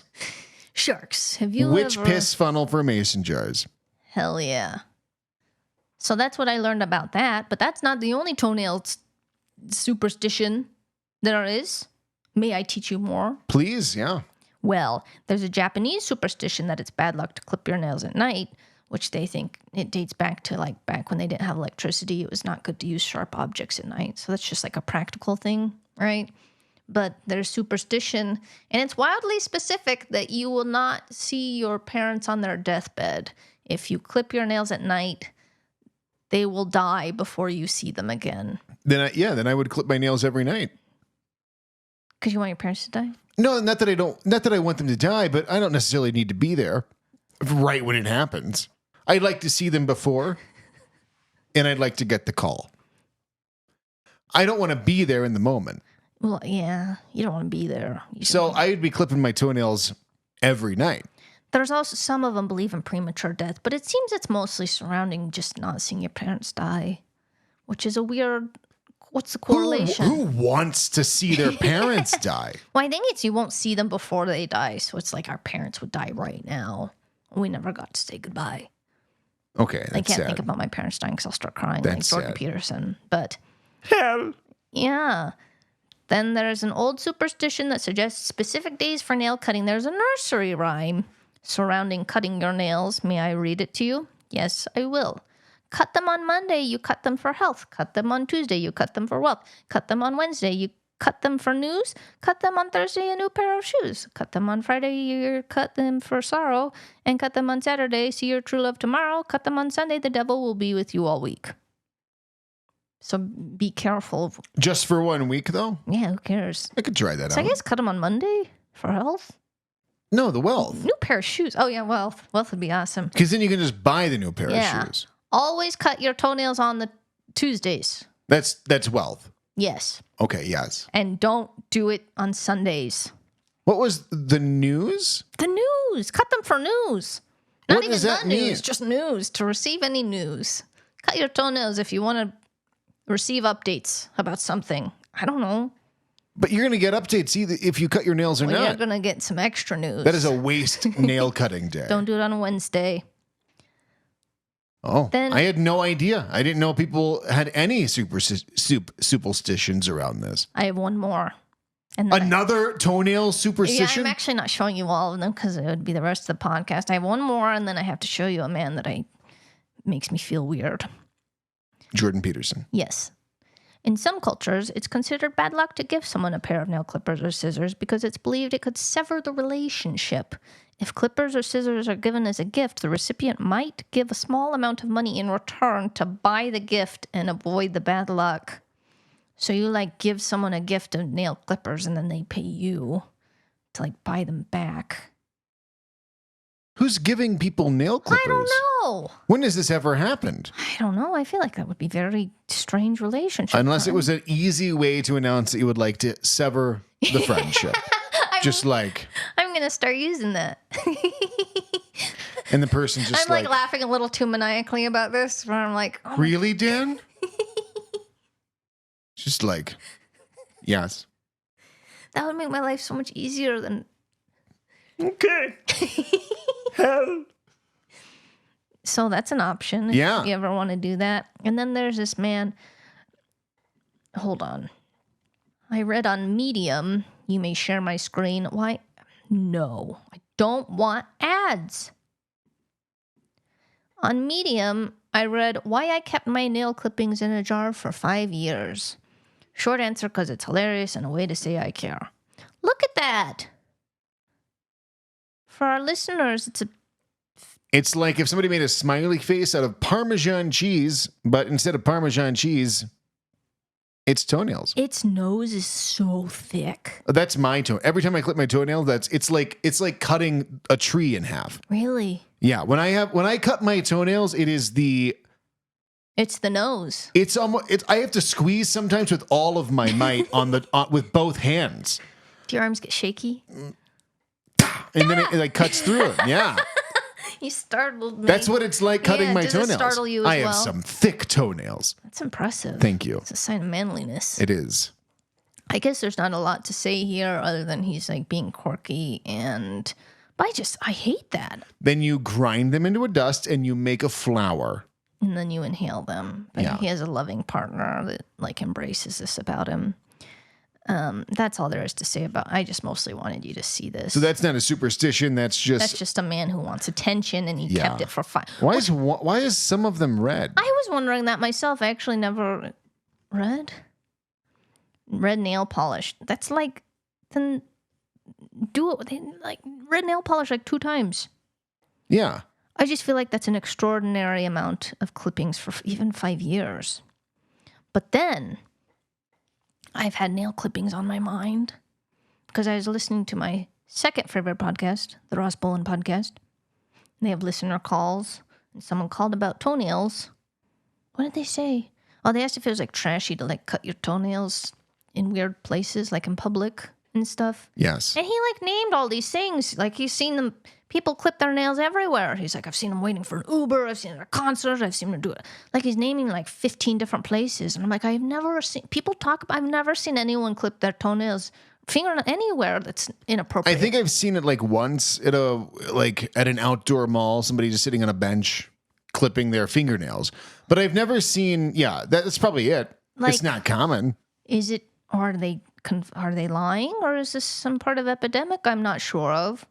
But then it brought up the conversation on where do you clip your nails? And Ross Bolin says he does it on the toilet, like while he's sitting on the toilet. Yeah. Which I thought was like so crazy. What do you mean? Why would that be crazy? I just feel like that's my go-to spot. When you're on the toilet? Ross, I'm with you. You sit on the toilet. First of all, like it's not like the toilet seat is up and you're sitting on an open bowl. That's what he's... No. What? Does he do it while he's, like, defecating? No, but it's open so they can fall in. Oh, he puts his foot over the hole and he flushes I feel like on the... I feel like sitting on the toilet means you're sitting. You're sitting... What? You put the toilet seat down so it becomes a flat toilet seat. At this point, but it doesn't drop because he talks about how they go flying and how it goes into the toilet. So it has to be open. He must be, if he's doing that, he's putting his foot on the rim of an open toilet seat. I guess that's less disturbing, but that's highly disturbing. What do you do? I just sit down and I clip them, and then they do go flying everywhere. With it open? No. I leave the toilet seat down. It becomes a normal seat, and I sit on that with my clothes on. I'm not naked. Point? My butthole isn't facing any water. I am just sitting on a toilet. It becomes a chair because the bathroom is a place where terrible, gross things happen. I might be slandering and clipping my him. toenails because you don't know what he does? Yeah, because maybe he does what you do. I just feel like he said when I'm on the toilet, which would mean you're sitting on the toilet because if they go strays, they go in. That would have to be sitting. It's not when I'm on the toilet that I cut my toenails. I go to sit on the toilet to cut my toenails. Sitting on the toilet implies that you are defecating. Why I'm so confused. Every time you explain it, I get more confused. Okay, you know how there are 2 flaps to a toilet seat? Step 1. One of them opens up and reveals a seated hole. And that's where you go. The other one opens up and makes a wider area for a man to urinate in. Yeah. When both are shut, it is a flat sealed top that you can sit on top of. But where do your clippings go? On the ground, they fling off into a door, they fling off into the shower. And I pick them up and I go find them. What is going on? What do you... He explained something similar. What do you mean? Or he's like, they go flying and then he like vacuums them after or something. Yeah, I just go pick them all up. Why? Because they go everywhere. I was like, let's just do what I do. I just get 2-3 pieces of toilet paper and then I just and then put on the toilet paper. What do you mean you put them on the toilet paper? I can put toilet paper on the surface. Well, sure, but how do you catch them? There's nothing to catch. They just, and then they just pull it off. Well, I don't tear it off when it's connected. Okay, good. It's ready to come. Just beep. But you're saying yours don't do that. So, because my toenails are so big that when, you can't just You need safety goggles.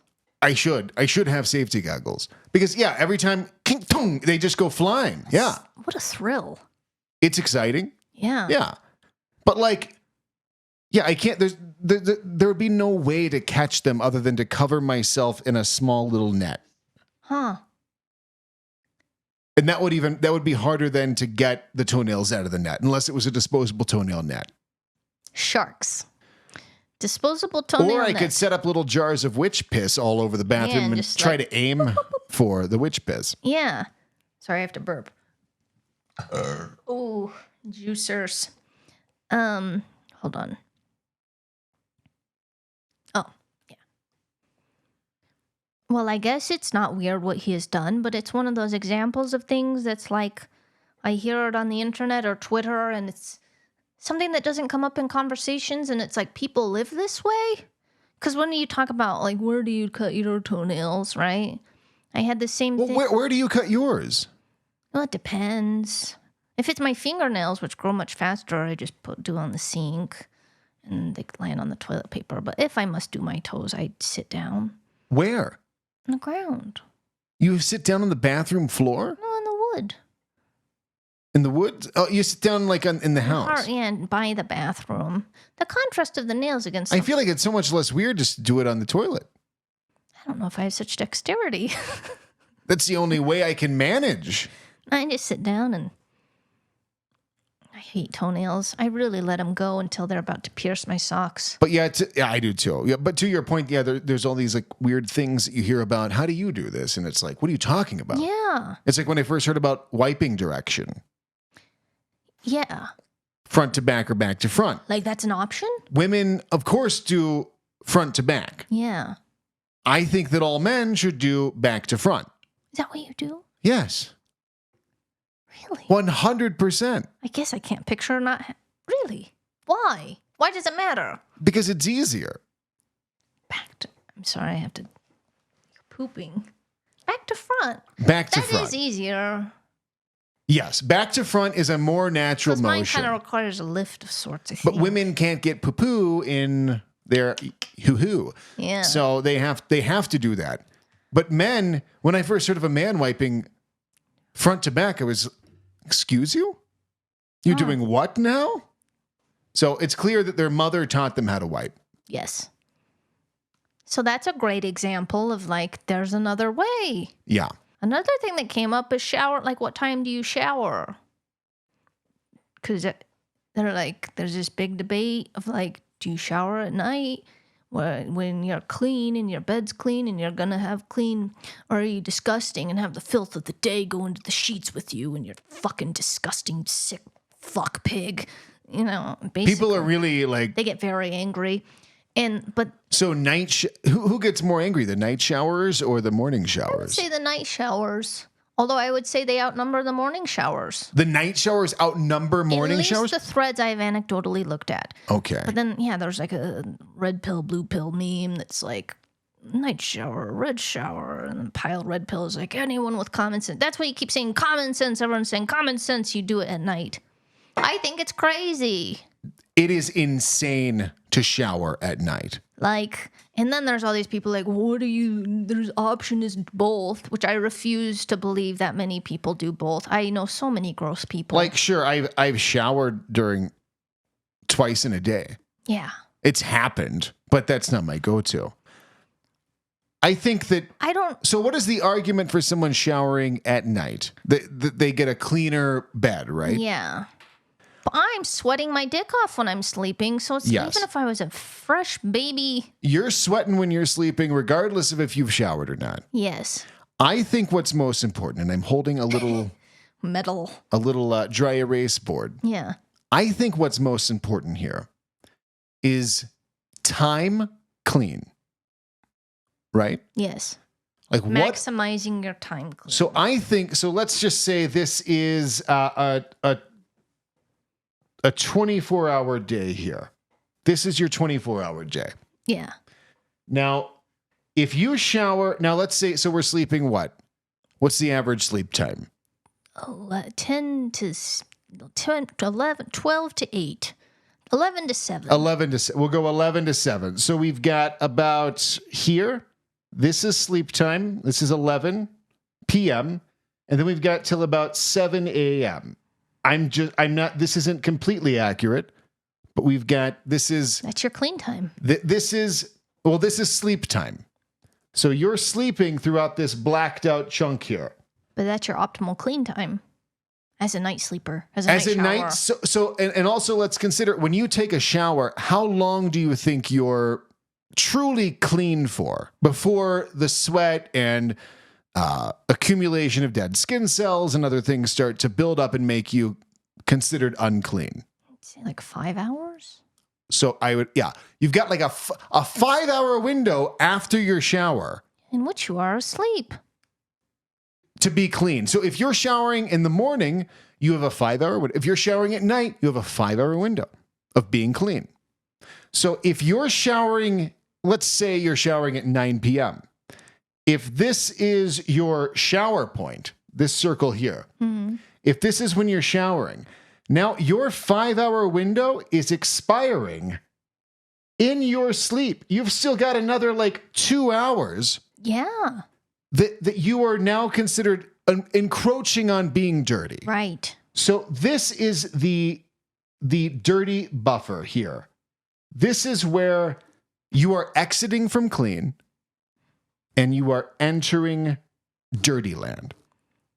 And if you are sleeping, or if you're showering at night and sleeping, you have slept through your clean window.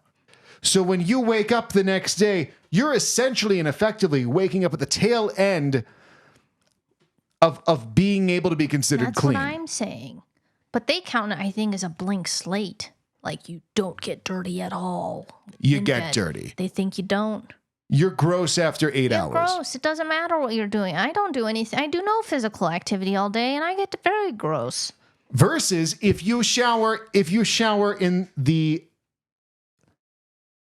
We're just going to bring back that sleep time. So if you shower in the morning, at this point, now your 5-hour window is the bulk of your active day. Yeah. And then you start encroaching dirty time here. And this is where you definitely are dirty. So you go to bed, sure, you're getting your bed gross. Yeah. I don't care. But when you wake up, you're starting off with a much cleaner slate, and you're getting your bed dirty either way. Yeah, I feel like if you're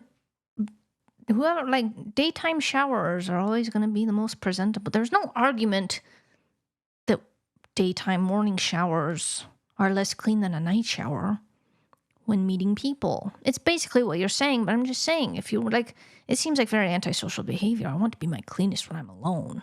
You know what I mean? Yes. Like, I don't know. I need a shower in the morning to feel like a person. Right. Like, I feel like so gross. Even if I shower, I have showered the night before a couple times. I feel horrible in the morning. I feel like a little zombie. Ugh. Yeah. And it's like eye crust, which my eye boogers when I wake up, I mean, it's like it's like a bunch of rats vomited in my eyes while I was asleep. We don't need to get into my fantasies, but then I wake up and it's like the only thing that can get rid of that is a shower. Yeah, there's no rubbing of because if I rub it will go away, but then like suddenly 30 minutes later there's more. Yeah, it's revealed itself. Yeah. I have tremendous eye boogers. I don't know if that's a medical condition or what. They went away for a while. They did. Something happened. I don't know. Yeah, so I thought that was I got a little mad about that because then they're like insulting morning showers hair, like, oh, it's because your hair gets shitty while you're sleeping. That's why you need to shower. Like, yeah, I got all that hair. Get out of my face. Because if I shower at night, you know what I'm gonna do? I'm gonna have to sleep in wet hair. Night showers are dirtier people. Yes, I hate them. Because at least they're dirtier when you're interacting with them. Yeah. Which is what you're saying. Yeah. So, argument over. Morning shower is better. Sure, your bed is going to get a little dirtier, but like unless I don't like if you've been in a mud fight, then yeah, you're gonna shower at night. And are people changing their sheets? I'm like, if you just didn't change your sheets for like 2 months, then like sure. But like I feel like our sheets, it's fine. And I feel like the length of a shower is a sacred time. Yes. That's another thing that I like blew my mind on the internet that was like people don't wash their legs. Yeah, you don't need to wash your legs. I didn't know that was even an option. The knee down. You don't need to wash. I have converted purely out of stupid, like, I want to conserve resources, but I think it's insane. I didn't even know it was an option until I heard it on the internet. I'll wash my feet, but the space between the knee and the ankle needs not be washed. Not in the summer? No. So here's the thing. Washing your legs from the knee to the ankle is a complete waste of your time, your energy, your soap, everything. Water, all of it. When you're washing your body and you're sudsing up and you rinse off, all of that soap is then washing down your leg. Most people are probably not encountering a lot of dirt between the knee and the ankle in a normal day. But there's no rubbing with it's just going down. It's like if you put soap and just rinsed it wouldn't be. Hear me out. Okay. So you've soaped up your body, you've rinsed off your body from head to knee and from ankle to toe. Yes. So from there, I think that's enough rinsing happening to clear all of the dirt that you need. And what's the little bit that's left is getting removed via toweling. I'm a gentle toweler, but I see what you're saying. I'm a rough toweler. Yeah, you're like Baloo the bear that's like going up against a tree. Yeah. So that scrub from the towel to dry off is enough. I concede. I concede by that I don't wash my legs anymore, but not for the reasons you're stating. But now I feel a little better about it. I just want to be clear that not washing legs means from knee to ankle. Yeah, not like your butt. Like, I'm not like waist down, just not touching that stuff. I would not touch you if you were, yeah. Yeah. Well, now that we have that all out of the way, it's time for my favorite part of the show. Yes, it is. Cue the song. Cue it. That's right. It's time for our favorite part of the show, and that is Guess What We Saw! All right, so if you're not familiar, we kind of explained it, but we saw something, and if you can guess what that thing is, we will give you a $500 Visa gift card going to ohyeahbigtime.tv/guess to guess what we saw. So how do you do that? You ask a series of yes or no questions, and then we'll continue to answer those until eventually we answer that yes, you have guessed the thing that we have seen. But not a series of questions, because it's only one question per Only one question. session. if you ask multiple questions in your submission, I just love how long it is. we will not include subsequent guesses after your first. So, it's time to read the questions that we've gotten since the last episode. How many? We have received 2 All guesses, right. so I'll take that. It's 2 more than I thought. All right, so are you ready? I'm so ready. This first guess comes from Taylor. And that guess is it alive? Ooh. That's This the sound is of where, disappointment. yeah, that is a very disappointing sound. Yeah. Because that was our first question. We appreciate the guess, but it The does guess is reveal appreciated. something. So we can't answer that question. You can't. You have to listen to all our episodes. All So- of them. Because we've already answered this, so we can't answer it again. Go back and listen to the first episode to find out. But it's probably not even the first because people didn't guess for a long time. You're going to have That's to true. listen to the whole I discography. don't know when that was. It was So- a miracle when that happened. So is it alive? We Well, already told you. We already yeah. told you. Go back in time. Listen to all of it, all 8 hours. Sorry, Taylor. But we love our guessers and we are appreciative of our guessers. It's true. We don't mean to shit on our guesser. It's just that we've answered that guess. We have. Yeah. But we have another one. So that next question is it alive? No, robot. Oh, sorry. And that next question is it a robot? Ooh, Good one. that is a good one. Is it a robot? I'm going to leave this one to you. I'm stroking my proverbial beard as well. Well, according to the official rules, we can answer with one of 3 answers, and that is yes, no, and sometimes. In this particular instance, the thing that we saw, I think, and I would argue, is sometimes a robot. I would say sometimes. Do we need to define a robot? A robot is any mechanical Automated. mechanism that automates something. Yeah. Any sort of machine that runs autonomously. So sometimes this is a robot. Sometimes. So yeah. Oh, how many did you see?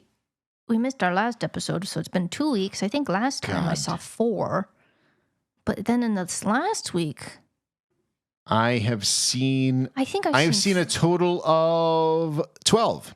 I think I've had 7. So in the last 2 weeks, we've seen 19. That's 19. Yeah. Yeah. We've seen That 19. sounds like a lot. That does. I mean, they're, you know, Yeah, well, we can't They're say, there. but they're there. they're there and we've seen them.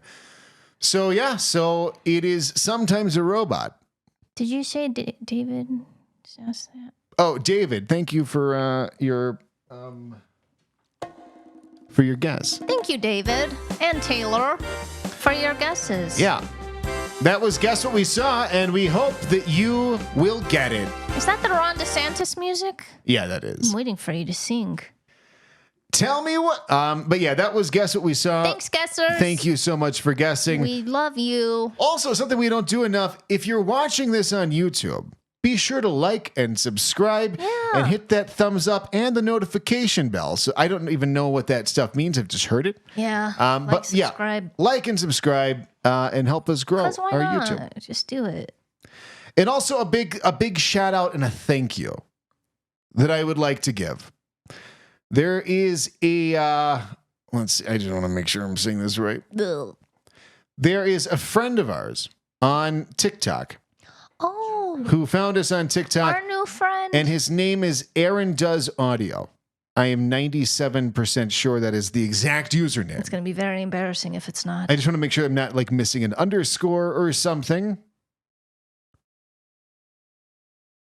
Aaron A. It's got to be. RON. Aarondoesaudio, that's his username. Great guy. Yeah, he reached out. He is an audio engineer, and he was like, love the show. If you have any questions or would like my thoughts on audio stuff, let me know. So I did. I brought up, there's this weird echo thing that's happening. We don't have it quite nailed down yet. Yeah, well, the reason for the echo is my quiet. It's because you're quiet. I'm quiet. And so I have to have your microphone a little louder than mine. Yeah, so we don't get the echo. That's why I take shots before the episode, so I talk louder. Thank you. Yeah, I broke my sobriety for this podcast. But yeah, it taught me all about side chaining, which I knew about from like music production, but I never even considered it for this. So thank you so much, Aaron. Aaron does audio. And he's also like funny and does cool videos that are both funny, interesting. He's kind. And the nicest. If the internet was filled with Aaron does audios, there would be no problems. There would be no problems. No problems. So we wouldn't be making fun of Jordan Peterson. We would be dead. Yeah, we would. Yeah. So thank you, Aaron. Thanks, Aaron. Great. Hopefully at some point we actually get robots. I know, like Boston Dynamics. I just feel like we were promised robots. Yeah, we were. Like growing up. Fulfilled. Yeah, I thought we'd have those by now. Not so. Not so at all. It's like, I don't know. I saw this video of this like parrot using an iPad. Like with its beak or its toes. Yeah, look up like parrot using iPad. It's just if animals can evolve to use the technology that we've created. Like we're gonna have parrots making cars before we have a real robot. Yeah. At this point, were you able to find that video? Is it the Reddit one? Yeah. Have you seen this? I have not seen this. So this is a parrot using an iPad. I'm hitting play. Aww. It's watching. It's scrolling for our It knows where to scroll. It knows where to scroll. It's watching parrot videos. The woman has closed YouTube. The parrot has opened YouTube. I mean, it's absolutely amazing. She has forced quit YouTube. He is reopening YouTube. And he's scrolling. And finding recommended videos of other parrots. And it like knows which one it wants to watch. Which, first of all, whoever's doing the fucking dishes in the background. Dare you? This is a miracle of that shows how ordinary this behavior is, because they're just like, I don't give a fuck, I'm doing silver. How much silver? There's so much silverware, by the way. Yeah, it's like they just have a bucket of silverware. I don't think they like that one. Yeah, fuck you.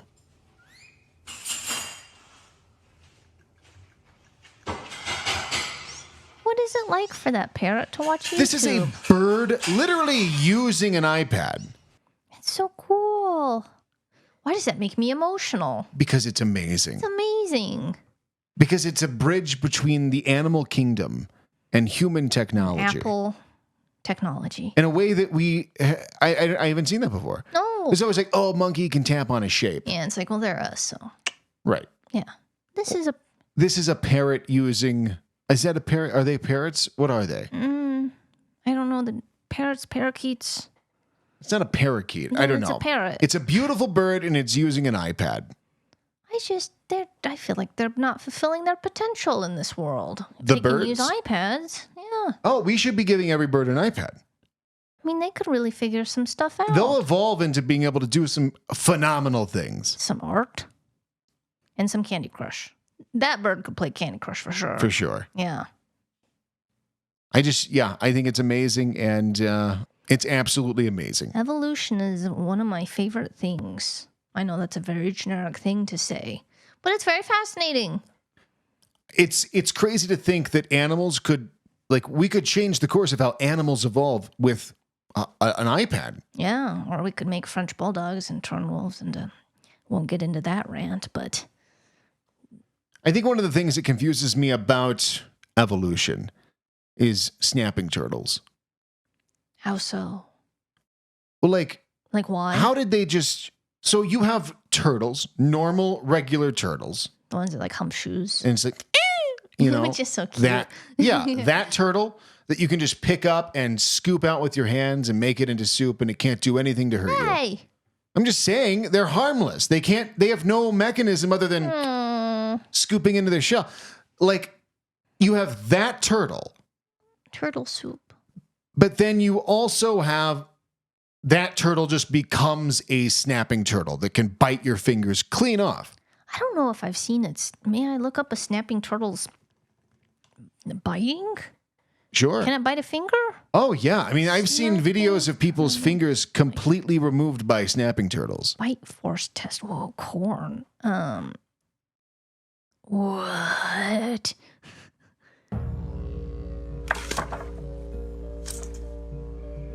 To our podcast listeners, they threw an apple and they they're gonna give it, just gave it soda. That seems kind of mean. It could splice.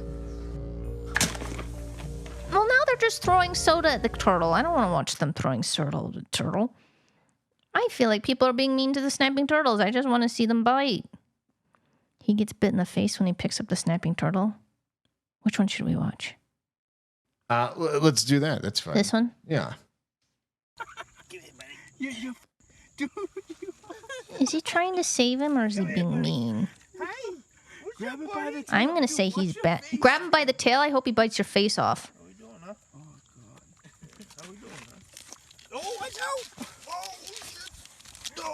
Why do you want this turtle? You asshole. Oh, it makes me so mad.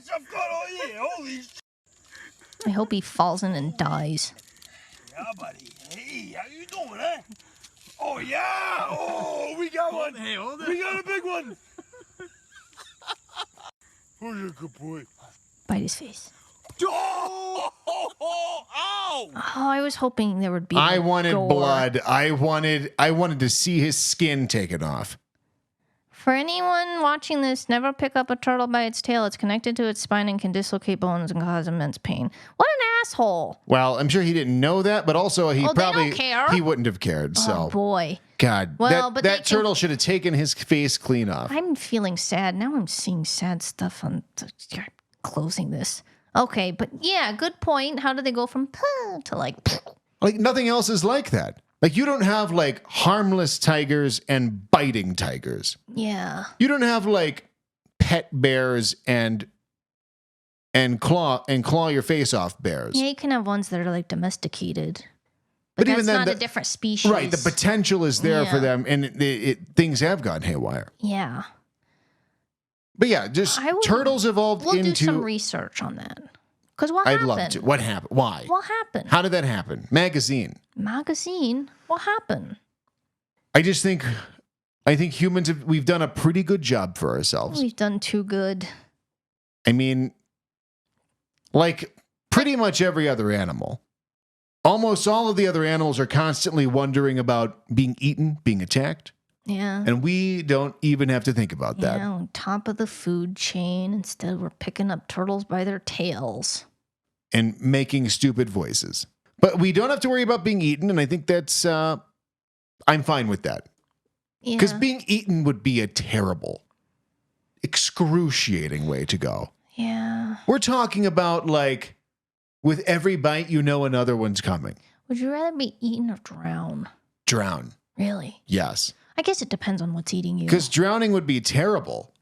But at least it's like, once you take that breath, because you're like, and once you take in the breath of water, you just go, oh, that's terrible. and then you die. I'm in a weird headspace now, man. But with getting eaten, it's ow, just constantly until there's shattering my ears. until there's no more left of you. Yeah. That seems terrible. Well, I feel weird now. It's like that, but I mean, that's why you have things like gazelles. Because they can just... Have you seen the video like the gazelle running away from the alligator? No, is it sad? Is it going to make me sad? As it might be a crocodile. I still don't know the difference, but no, it's amazing You're to from watch. Florida. Well, hit me up, brother. Yeah, so let's see.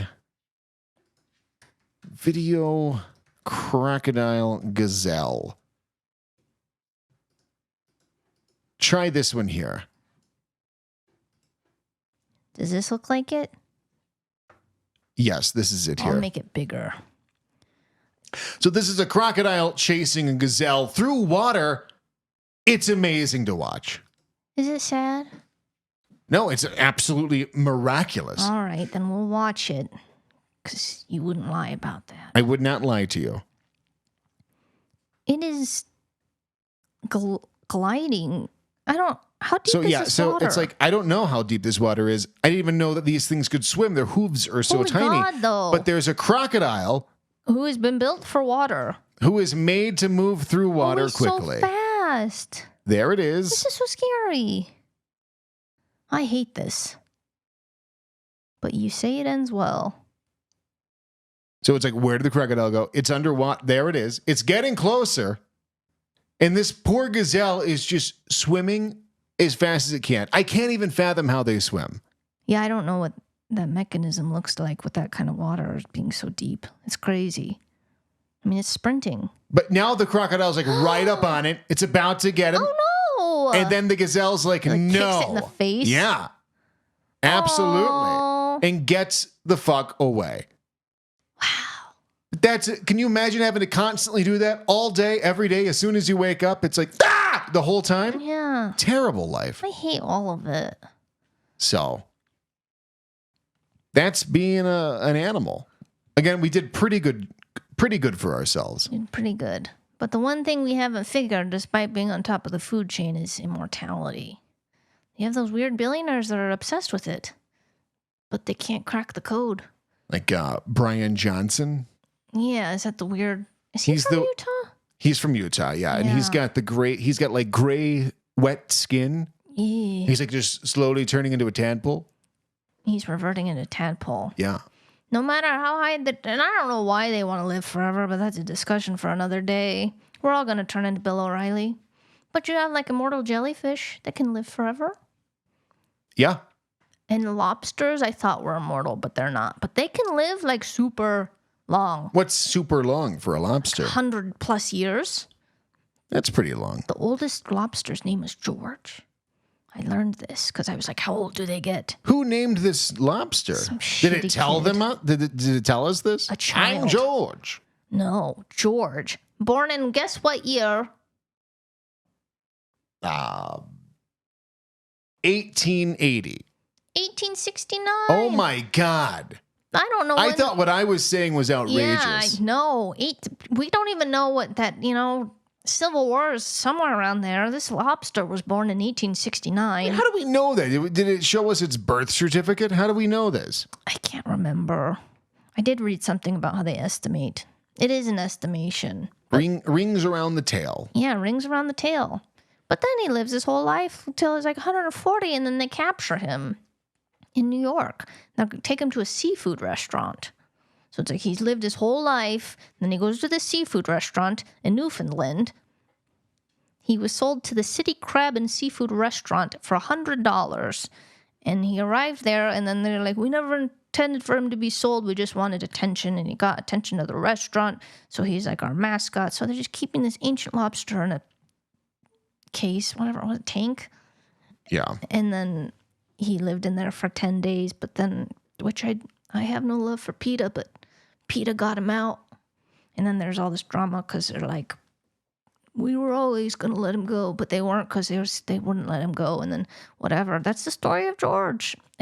Which they couldn't have intended on cooking him because a 100-year-old lobster, like, bone dust. Can't taste good. Yeah, but people are always eating shit that's like, for novelty. It's true. Like that Rich Boys Club.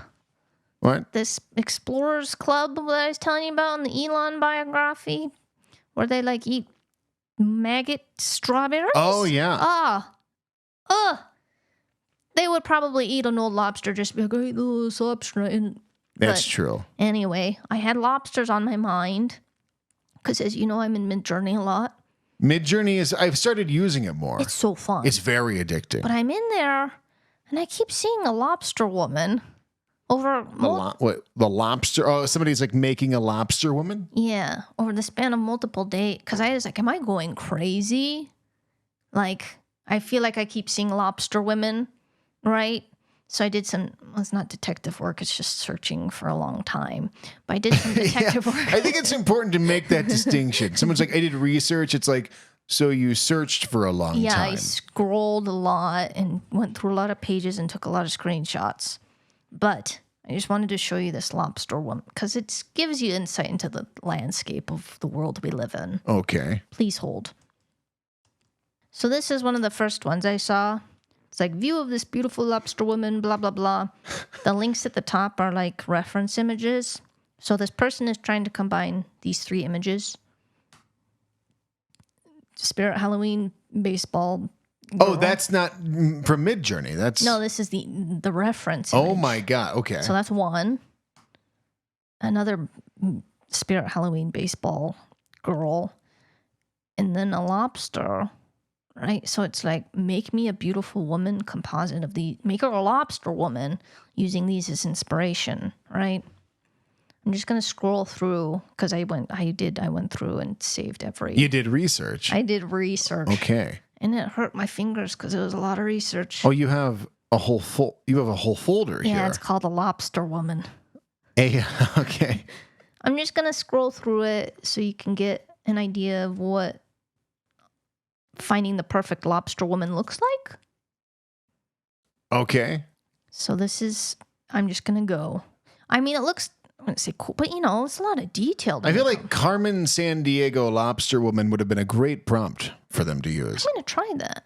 All right. But instead we have this. I'm just going to go, you can really see a variation in quality. And I have to Wait, you're going so fast here. I'm sorry. Like, I just want to go through these and okay. I want to look at these beautiful lobster women. So these aren't in the right or like sets, right? He does like all these variations, or she does a lot of variations. So it's a guy. Yeah. A guy, no woman is doing this. No woman. So it'll be a little disjointed, but that keeps it interesting. So here's group 1. Top right looks like Satan. This one is okay. Latex. I don't know. This is the cheap stuff. Oh, this is Spirit Halloween right here. Yeah. That's barely different. It's kind of cool. I know. I think I that don't know one's, like, what cool. its practical application would be, this she's still, costume, like, but a okay. person. Furniture, sitting. Just sitting at home in my lobster costume. Yeah. Seductively. Another like weird medieval costume. More seductive suburban home. See, like, I think these ones are kind of cool, but these ones are horrible. But again, for what, like, is this for the real life? What's it for? Little Mermaid? Is this Sebastian? Yeah. And if you're listening to this, you should watch our YouTube and like and subscribe, and then you can see the visuals. That is, you can see the bottom right is the baseball influence. Yeah. So it's like an umpire. Baseball umpire lobster, yeah. Yeah. More of these. I mean, it's extraordinary amount. That bottom right's like, she's like in a... That's Jack Sparrow. Yeah, that's Jack Sparrow, Lobster Woman. It's like Tyra Banks. That one's... I think, so when you were quickly scrolling through these, that's the one that caught my eye. Bottom left. Yeah. That's the only one that had interesting eyes. Yeah. Like non-human eyes. More furniture. This one is just resting. They're resting their arms on nothing. Again, this really bad version gets worse. I'm just going to keep going. So somebody, this is like one person generating all of these? Over 4 days. This is over 4 days? This is over 4 days. So they go to bed at night after they've taken a shower. There's a break, but yeah, after the shower. After they shower. Showers. Yeah. So they don't get their bed all dirty. Yeah. From their lobster fantasy filth. So they're going to bed and they wake up and are immediately thinking about this. Yeah. It's not perfect. No. I need it to be perfect. I mean, that's literally because MidJourney takes a minute. So like these sessions are at least an hour a piece. Yeah. I got to just keep going because there's so many. Okay. Close your eyes. I don't know why. Should I like switch the camera or? No, just close them so I can surprise you. I don't know. It's just more interesting. I opened them. I'm sorry. I opened them again. Just these are all the lobster. Open your eyes. These are all the lobster women. These actually aren't all the lobster women. I made the canvas and there was too many to fit. These are some of the lobster women. There are 240 lobster women.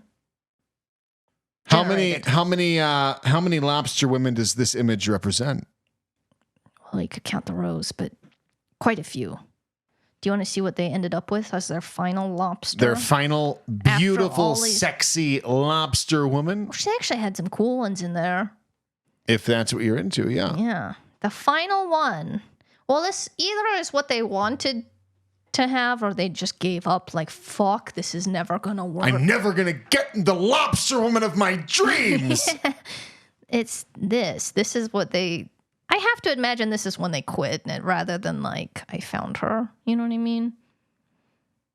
Yeah, this is when they quit. This is when they gave up. Yeah, this is just like, I'm never going to find her. So then I was like, I want to know what kind of lobster, because what is this?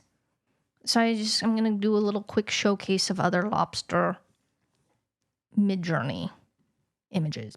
Because you wonder what people's prompts are. I'm very curious to see what people are generating. Okay. So this one is security camera footage of comedian Steve Harvey fighting a lobster in the kitchen of a restaurant CCTV. I love those. Then I think my favorite is... It's got to be the third from the bottom right. This one? Yeah. Because he actually looks like he's like, somebody help me! Yeah. This one, I feel like he's running away, number 2. So that's like, what is he using this for? But then he continued because then he wanted to see Trump running from a lobster. So, but that's less running, but security footage of him fighting a lobster. That the bottom left one, that is Trump's. If Trump had to tell a story about fighting a lobster, that's what's in his head. I fought the lobster. He was a huge lobster. Yeah, it's not like a lobster. It's like a lobster demon the size of him, really. So that's Trump fighting a lobster on CCTV, which I feel like the Steve Harvey ones are just so much better. But then it's Trump. Kodak disposable photo of Donald Trump holding a lobster like a sword, which I feel like these look so real. Those look insanely. Isn't that crazy? Insanely real. I feel like this one especially is like, I was just blown away. I was like, those are amazing. I mean, all of them. That bottom left one is so good. I was mesmerized. How often do you just stare and you're like, wow. Like, these are straight from Epstein's Island. Yeah, I like them. I'll just do a couple more. Then we have Andre the Giant wearing a chef hat and holding a lobster in each hand. Weirdly specific, but also looks I don't think any of those look like Andre the Giant. I actually don't remember what he looks like exactly, but I feel like maybe the top right, maybe. That's what I was thinking. Not bottom left, I'll tell you that. Drew Barrymore sits on the set of her show. Across from her is a huge laughing lobster. Also doesn't look like her. That looks like Reese Witherspoon and Elizabeth Moss. Then there's just this guy that posted above the lobster lady, but he just posts, because sometimes people just write. Well, because in MidJourney you have to type in the prompt /imagine and then enter in your prompt. But sometimes you'll forget to do that and just type in your prompt. And so you see a lot of that. But I've never seen somebody just submit a photo of himself. himself. Just dragged a photo. I can't tell if his eyes are swollen or if that's just how he looks, how I feel when I watch those snapping turtle videos. But maybe that's the same guy. Maybe that's his face after the accident. That's right. So there's that guy. But you can see above and below, you have the lobster woman variations. Yeah. Then we have Jordan Peterson, cartoon as a lobster king. How relevant to our discussion. I love this. Yeah. I really like, so in the image in the top right. The top left of the top right. That one? I like that. It's very noble. Yeah. I wouldn't mind a print of that. So someone's making that. Keebler lobster in parentheses. I don't understand it either. They didn't do any Is that the prompt? I don't understand. Okay. Which I love. Kids love lobster toothpaste. And there's just like That kid does love that He's super lobster amped. toothpaste. What is it made of? Then you get these that are like weirdly specific, like scarecrow made of camera equipment, tripods, plastic tarp, PVC bottles, tar, oilskin coat, construction lights, neon high, his clothing, rubber plaster. Head is made from various roots and mushrooms with a painted face, stick, leg. It's the worst MidJourney I've ever seen. This person needs to be arrested. Yeah, they gotta go. That's not allowed. Both for their query, but also to break MidJourney. I've never seen MidJourney do such a horrible job. It doesn't know what to do with this psychopathy. So that's that guy. Then this is a lobster lies on a medical operating table whilst unicorn doctors surround him. This one's very strange to me. A hyper-realistic photo of super morbidly obese woman placing a plate of 100 lobsters in front of a sick man. Like, what is the story behind that? You have a super morbidly obese woman giving a very sick, also obese man 100 lobsters. Is this a fantasy? Is it a fable? I don't know. MidJourney didn't actually listen to the prompt, though. Why? Oh, 100 lobsters? Well, there's not 100 lobsters, and most of these are a man giving a woman a lobster. Oh, I didn't even notice that. So it's got an agenda. This one, he's got plans for that lobster. Yeah, they're going to use that together in the bedroom. Ugh. Then you get these that are just like people post like a story. This is the first shell I broke away from. In theory, lobsters live forever, but if they don't die from their natural enemies in nature, they will die trapped in their shells during their escape, said Mochi. The tiger-sized guy in 2000, and it just keeps going. It's like, what were you trying to get? My Mochi's cry was right. Then this is a haunted lobster DJing at a Halloween rave. This is a Red Lobster restaurant shaped like a lobster, which sounds like something I would make. That probably exists in Orlando. Yeah. Just being honest. That's why we love Orlando. Santa Claus riding... Sorry, these are small, but this was in my lazier times.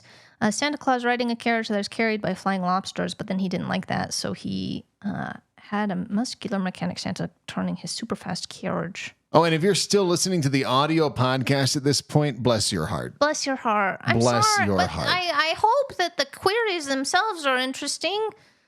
If you've not been on MidJourney, I'm almost done. Oh, that is the end. And then...